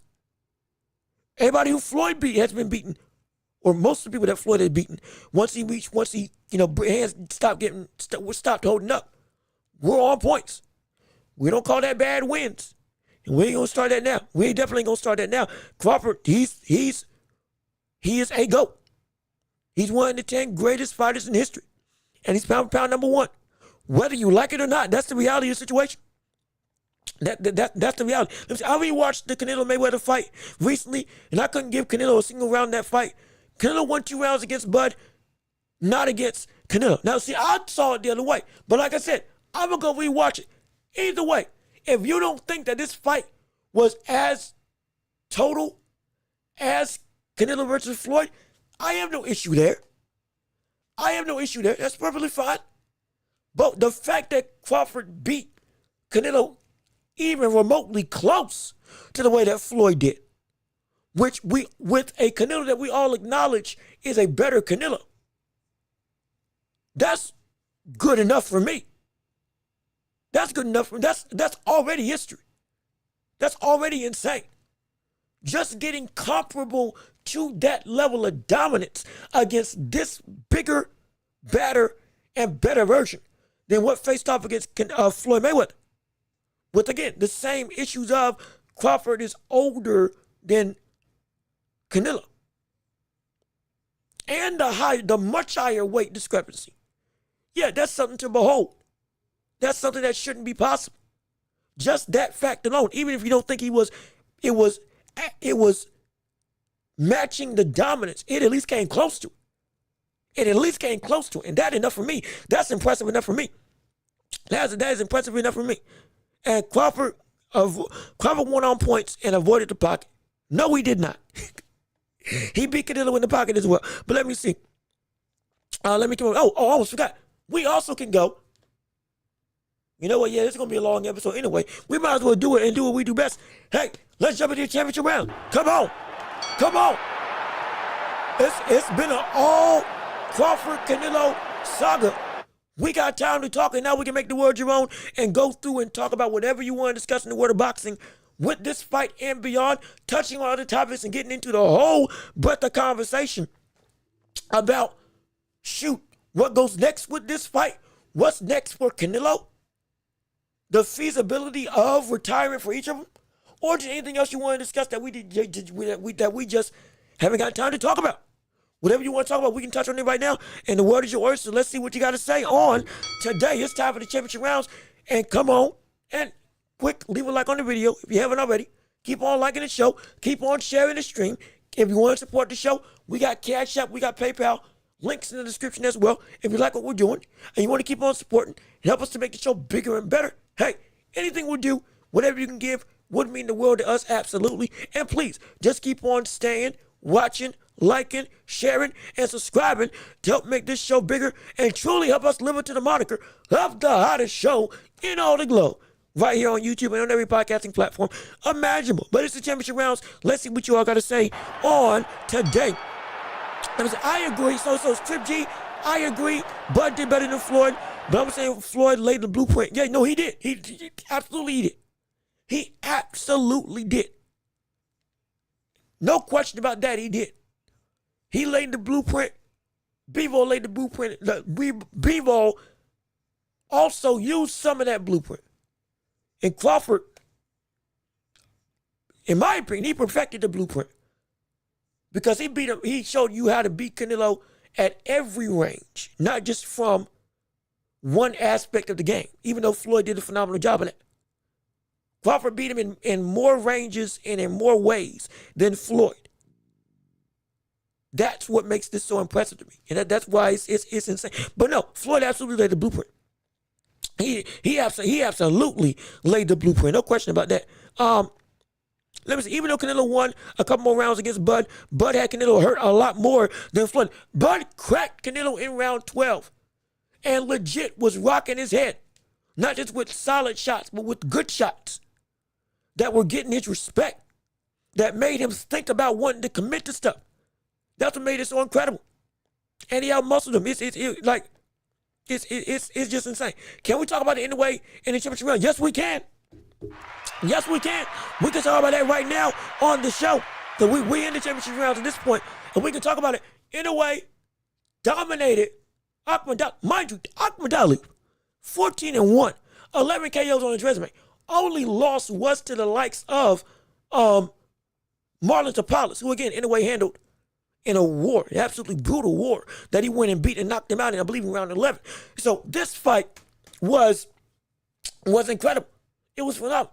And most people were saying, if there was somebody to knock out Ahmed based on the last couple fights with Nery and Cardenas that he got caught with, same hook, because he got over aggressive, it would be Ahmed that if he did catch him, would put him down. And lo and behold, this man did not touch him for 12 rounds outside of the last 10 seconds in round 12. Crazy enough, just like with Canelo getting caught in round 12, Inoue got caught in round 12 as well. But this time it was off the backs of him dominating and one shot getting around the guard of Inoue and landing flush on the temple. Had that but a stun for a second. Yes, he did. Oh, he was in trouble. He was in a bad way. He was in a bad way. Inoue was in a bad way for the last 10 seconds. Oh, he was bad. But then recovered, fought his way out, skirted back around, and won the fight. But he dominated that fight in every round. Every round. Again, the head movement of Ali somewhat showed up with how he was evading shots, just leaning back. going through, throwing straight rights, immediately pulling back for a counter. Making Ahmed Ali miss on the ropes 3 times, landing with an uppercut. Same uppercut, mind you. Or similar short shot that put down the likes of Louis Neary when Neary had anyway on the ropes. Ridiculous. Jabbing with Ahmed Ali to the body and to the head, beating him and breaking through that guard with the jab, countering Ahmed Ali at every single point in turn, making Ahmed Ali, again, hesitant to throw, scarring up his face, making him look silly, using angles, getting like an energy ball, essentially doing stutter steps and crossovers, making Ahmed Ali think, where am I going to throw? And then boom, slip. This buddy would go, jab, slip, right hand, roll, right back into switch and stand to switch back. Jab, 3-punch combination. Jumping back, boom, right hand back in. And then would just pause in the center of the ring, saying, what you gonna do? Come on. Come on. Hands down and everything. Looking for Ahmed Ali to make a move. Hopping back and forth like this man is on doggone Soul Train. It was incredible. He made Ahmed Ali look like a bump. He made Ahmed Ali look like a bump. Like you understand that? He made Ahmed Ali look like a bump.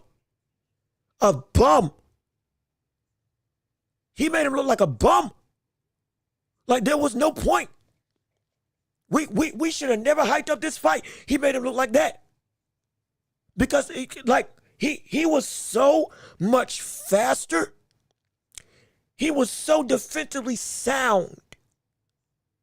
Similar to what we saw again. It was like a continuation of Crawford versus Canelo, but in this situation, in a way, continued that same blueprint, but clowned on the likes of Ahmed Ali. This brother was fighting, like I said, I've only compared one man to this man in the modern day of boxing. Outside of Boots Ennis from a physical perspective. In a way, fought like we used to see Roy fight at 160. He fought like Roy would fight at 160. Just doing whatever. Just did whatever. He literally was doing whatever. He was doing whatever he wanted to the likes of Ahmed Ali with either hand, in whatever stance, at whatever point in time. Digging downstairs to the body, circling around the ring, popping jabs left, right, and center.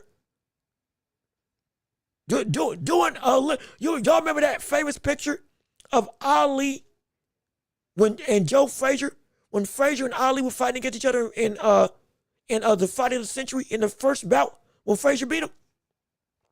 And the pose when Ali is leaning back like that and Frazier's missing with a wide left hook. He did that about 5 times in the fight. 7. My bad, 7 times. Over, potentially, 7 times. Anyway, did that same thing against Ahmed Ali Tooks. Knowing that it was reckless. But he didn't care. Because he was like, when he got you, there was nothing you can do. Just like with Terrence Crawford. When Crawford saw that Canelo's power wasn't nothing, all of a sudden he got disrespectful. Jawing and laughing at him. Sticking his tongue out and everything. Anyway, was doing some of that same stuff. If not more. From the standpoint of disrespect. Just trying things out there. While still boxing. All of this was predicated around, this man was boxing beautifully boxing with Ahmed Ali, against Ahmed Ali, excuse me. Not with. Because Ahmed Ali wasn't boxing with him at all. He couldn't box with him. He couldn't try. He took away everything from Ahmed Ali. After the first big shot that landed. I'm telling you, man, this man's insane. He's insane. He is ridiculous from the standpoint of a fight. Anderson. Hey, look, Gail, where the Eddie Hearn now? Where is he now talking all that smack? Now, granted, I get it. He was trying to get Ahmed Ali to fight, doing what a promoter does. I understand. But at the same time, when you talk that much and your fighter looks that bad, you're going to get flack for it. It's going to happen. It's going to happen. And Eddie Hearn's eating a bunch of crow right now. He's got to take the backlash. I really want to. I haven't heard what he said since, but I want to hear from it now. Because, man, I'm telling you, he got it. He got some people to answer to. I promise you that. I think Inoue's right hook is underrated. I'm going to tell you something right now. Inoue's uppercut is incredible. That's the punch that I think is underrated. The hooks, I've known about them for years. But I've known about his ability to hook and counter somebody to oblivion. Oh, gosh, I've known that for years.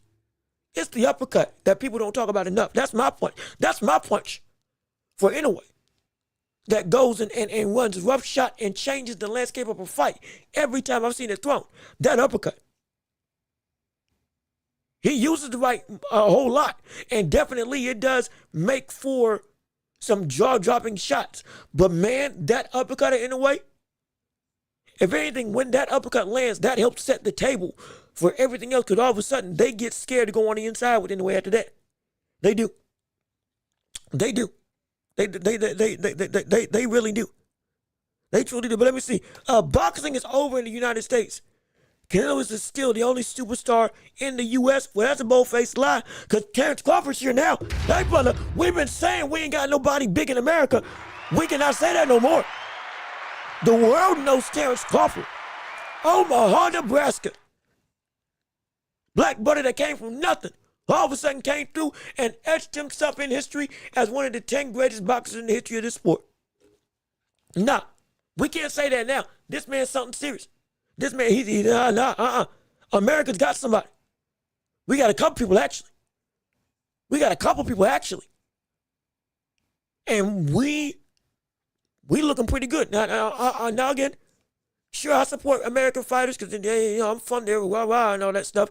Even though this country's in the dirt right now, even though this country is in the dirt right now, sadly. Good gosh, I don't know what happened. Lord knows.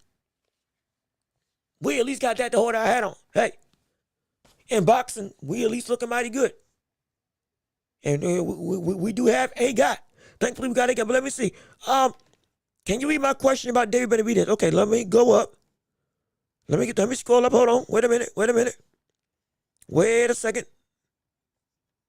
I am looking. Let me find it. Let me find it. 160, 164. It's here somewhere. I know it's here somewhere. Hold on. Hold on. Give me a second. I'm looking for it. Or if you would, retype it so I can make sure I read it off. I am trying to find it so I can make sure that I have it. Good gosh, I'm trying to make sure I get it.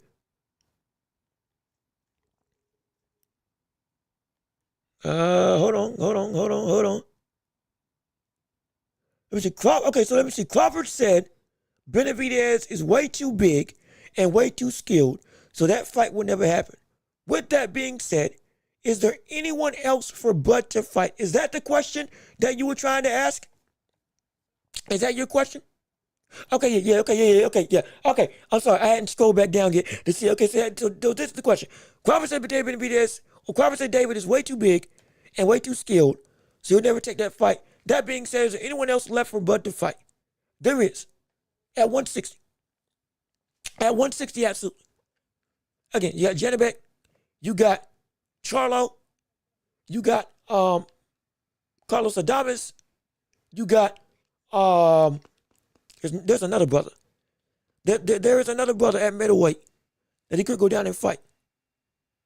But at minimum, he's got 3 names definitely that he can fight out the gate for big money and for titles. He's got 3. After that, you got, again, staying at 168. You can go fight Caleb Plant. You can go fight, people don't want to talk about, people don't want him to fight about Andre. I don't want to see him fight Andre. I'm not really interested in him fighting Boo Boo Andre. Because ever since, I ain't seen Andre back since that fight with David Benavidez. So I'm like, brother, what are you doing? But you got that as an option. And then, of course, you got, if Virgil Ortiz wants to move up to 160, you got Virgil Ortiz. If Boots wants to move up to 160, you got Boots. And so there are options for him to fight. It's just right now, he's beating the mountaintop. So everybody's saying, again, unless you are a truly dumb, big physical specimen, again, like a Shiraz or a David Benavidez, where you're 6'3", 6'5", nearly 80-inch reach. Okay, that now you're getting into some dangerous territory from the standpoint of not a natural one. Well, I can't even say it's not a natural 168 pounder because the buddy just beat Canelo. But even still, with the dangers from a physical perspective get exacerbated more with those types of bodies. But beyond that, most people are picking him against just about anybody. So he can fight literally whoever he wants to fight. So there are indeed a bunch of names he can go and fight with. No question about that. Let me see, Adam. Crawford versus Janibek would be nice. That would be great. In fact, I think Janibek actually responded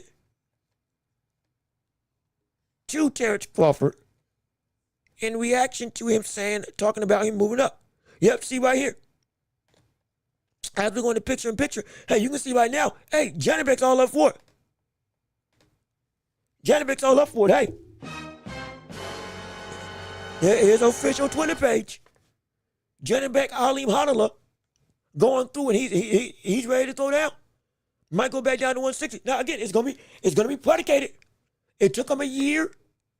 All of this is gonna be predicated on where Crawford is from his body's perspective. Will he go and wait another year and properly drop down in order to be able to have an opportunity to still sustain everything that he is and not lose muscle while getting down to 160? We just don't want it. We don't want a Roy Jones situation. If he doesn't feel that's the case, then he will go and fight at could just stay at 168. He could. He genuinely could. Just to not make that risk. Or it could be a year that his weight strips down, properly drains, loses the weight to get to 160, and then he runs through the ringer and attempts to go and be undisputed for another time. All I know is 154 per Crawford's own words is out the question at this point in time. It's out the question. But that'll be a fight I would love to see. Yep, and Charlo, another brother. A lot of people forgot about him. Don't forget, he's at 168. Don't forget that. Minimum he's at 160, but he's back. Jamal Charlo is I believe fighting at 168 now. Because he wasn't supposed to fight Caleb Plant at 168. But again, Caleb Plant lost to Resendiz. And so that fight potential went away. So there are some big options. There are some big options to have. But let me see, I didn't know if you know. I don't know if you know this, but during the fight with Inoue, I saw Inoue have MJ and I don't know if you know this, but during the fight with Inoue, I saw Inoue have MJ an evil, angry look after a round. There was, if you're talking about Inoue looking at MJ with anger, yeah, I think I know the round that you're talking about. Yeah,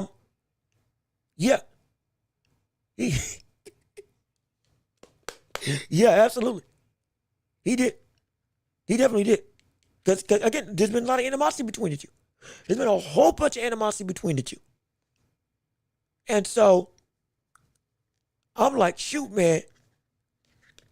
Right now he looks at this Inoue looks, again, unstoppable. This Inoue looks incredible. This Inoue looks unbeatable. This Inoue looks like he can take on 126 and be just fine. I would take this anyway again against Stephen Fulton at 126 against Nick Ball. Definitely didn't look that great in his last outing. I'd even take him against Espinosa, who right now is the biggest, most dangerous threat at 126 as a champion. I'd take anyway over Shoot You Carrington right now. Whenever he does move up. The biggest op right now, which just got called out at the end of the fight, when anyway told Junto, hey, hold on, where you going, buddy? He said, anyway said, hold up now. I don't know where you trying to leave out the arena, but brother, 2 more fights, and then it's you and me. It's it. 2 more fights, and it's you and me. Picasso.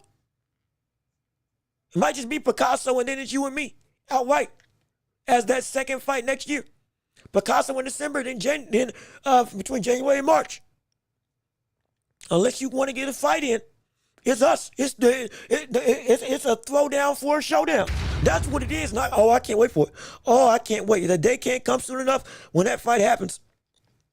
It's going to be something to behold. Absolutely. Let me see. Anyway, now beat the 4-belt defense record. Let me see. What was is that true?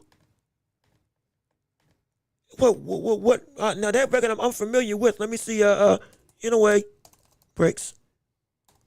4-belt. What record did he break?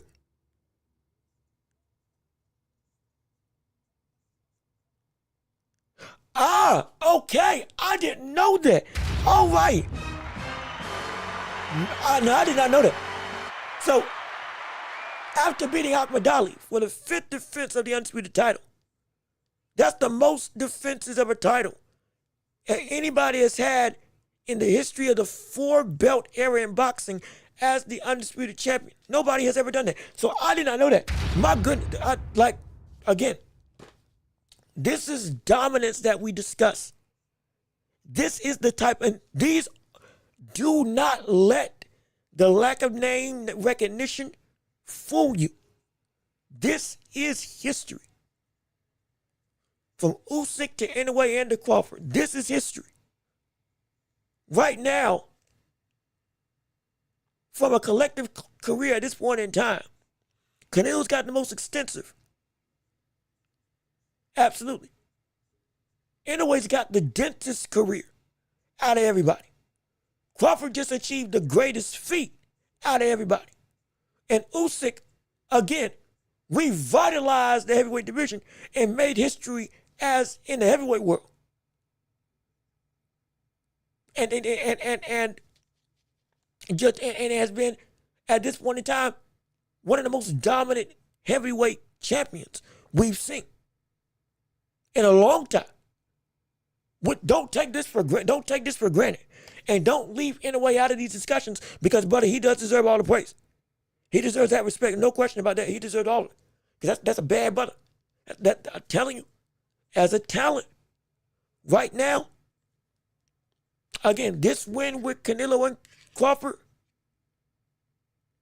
elevated Terrence Crawford's ability, which I was already saying was one of the best I've ever seen. Both of them are on the same caliber now. I got both of them, Crawford and Inoue, as a talent, both of them are on the same caliber. They're both on the same caliber. Look, it's insane. It's insane. It is insane. It's ridiculous what we're witnessing at this era in boxing. And man, it's a beautiful thing. It is a beautiful thing. And it's absolutely incredible. Absolutely incredible. Words just can't describe it. It's ridiculous. But again, is there anything else anybody wants to ask? Because we're about to get out of here right now. It's been, almost 3 hours, 30 minutes. We've had a phenomenal show. We love talking with you all. Is there anything you want to say? We're going to have more to discuss on Thursday, talking about Canelo and Crawford, not just their careers, but also the ramifications. Oh, real quick, I do need to discuss Canelo. And we're going to discuss this more tomorrow or on Thursday. Well, this is just a saving face or a last ending note for what we're going to talk about on Thursday for a deeper conversation with Canelo. Because today it was all about Crawford today. It was all about Crawford today. Well, looking at Canelo, his career and greatness are still set in stone. We don't have to question that. We're not going to question what he is as a fighter. Never. No, did I put, okay, yeah. We're not going to question him as a fighter. We're not going to question him as a talent. We're not going to diminish that he was nothing when he faced off against Crawford. We're not going to say that, all of a sudden we got asterisks abounding with what we see in the world of this accomplishment. No. He's still real. But now at this stage in his career, this is the worst nightmare for Canelo. Because everything that he said about David Benavidez now has no leg to stand on. Has no leg to stand on. At all. In any way. And I don't, even with this loss, any other avoidance of fighting David Benavidez is now going to be seen as a duck. Because now it's very clear. You ran from this brother. You ran from this brother. Because that same Crawford or Canelo versus Benavidez on Netflix could have been just as big. Dare I say the amount of rah-rah that would have elevated that fight to a zenith of excitement and intensity that could have even beaten out these records could have been achieved if you had fought him at any given point in time. But you didn't. You made excuse after excuse after excuse. You saying he wasn't worth anything? He didn't do anything to have it fight you? There's no point. He doesn't bring anything. When this fight with Canelo and Crawford was a pipe dream that many people weren't really invested in making it happen, even when it was announced. And because you went and did this and didn't give Benavidez the shot that he should have gotten for this fight, I told you all, we're going to talk about this on Thursday, Crawford and Canelo could be the best thing to happen to make Canelo and Benavidez finally come to fruition. Because if all failed for Canelo and Canelo lost this fight, there would be nowhere else for Canelo to go except for either a rematch with Crawford, which right now might not happen. It could happen, but it might not. And or you got to fight Benavidez now. You got to. Because there's no excuse now. You got to answer that question. Because your legacy is still set in stone. But again, we're going to talk about this tomorrow. The ghost that you are chasing of Julio Cesar Chavez and also Salvador Sanchez, at least for the Mexican population, in almost all assurity, just got thrown out the window. Hey, look at this. We got some problems here. It just got thrown out the window. We got some problems here. It just got thrown out the window. And your only way to get back into those types of conversations now would be that you fought and you beat David Benavidez. Now, again, for those of you of the Mexican population and who are vast historians of the history of Mexican boxers, I would love to hear your thoughts on it. Love to hear your thoughts on it. Fight Buzz TV, if you can make it here on Thursday, I would love to hear from you. Angry Mexican, anybody else who really has attuned and has an ear to the pulse of the Mexican community when it comes to the world of boxing.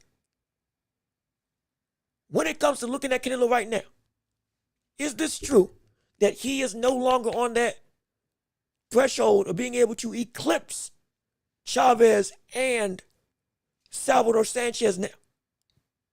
Or is there still a shot, for it to take place? And is his only way to fight David Benavidez? Is that the only way to get back into those conversations?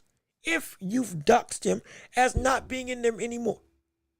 You can never eclipse him if that's how you feel. I would love to hear from you all, again, on Thursday about your thoughts and opinions on all of that. But again, if anybody else got anything else they need to say, let me see. I find it crazy how anyway can call somebody out and call somebody out with a smile and with respect. It's not hard.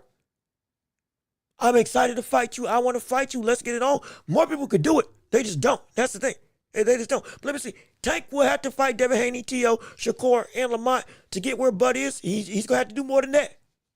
He gonna have to do way more than that. I promise you. Which, like I said, those names are names that should have already been fought. That's the basic necessities to just get in a glimpse of what Canelo is and what Crawford is as a star right now. That's just the basic necessities to get to that level of greatness, just to get into a greatness standpoint and to have a legacy to talk about. At minimum, he's got to fight him. Just to have a legacy to discuss in the first place, he's got to fight him. Will he? We'll find out. But like I said, we're going to come back on Thursday with all those questions and so much more, because it is 3 hours, 30 minutes on this recording, so we got to get ready to get out of here. So with all of that being said, this has been another episode of The Watchable with me, your host, Jean-Luc Welch. Thank you so much for tuning in and listening to the show. We appreciate all your time and all your effort, all your energy, and thank you for showing up on this historic day of combat sports and fighting. Crawford is pound for pound #1 in the world. Crawford is indeed the baddest man in the land, and Crawford is indeed one of the 10 greatest fighters in boxing history. There is, in my eyes, there's no debate. So it's such a great thing.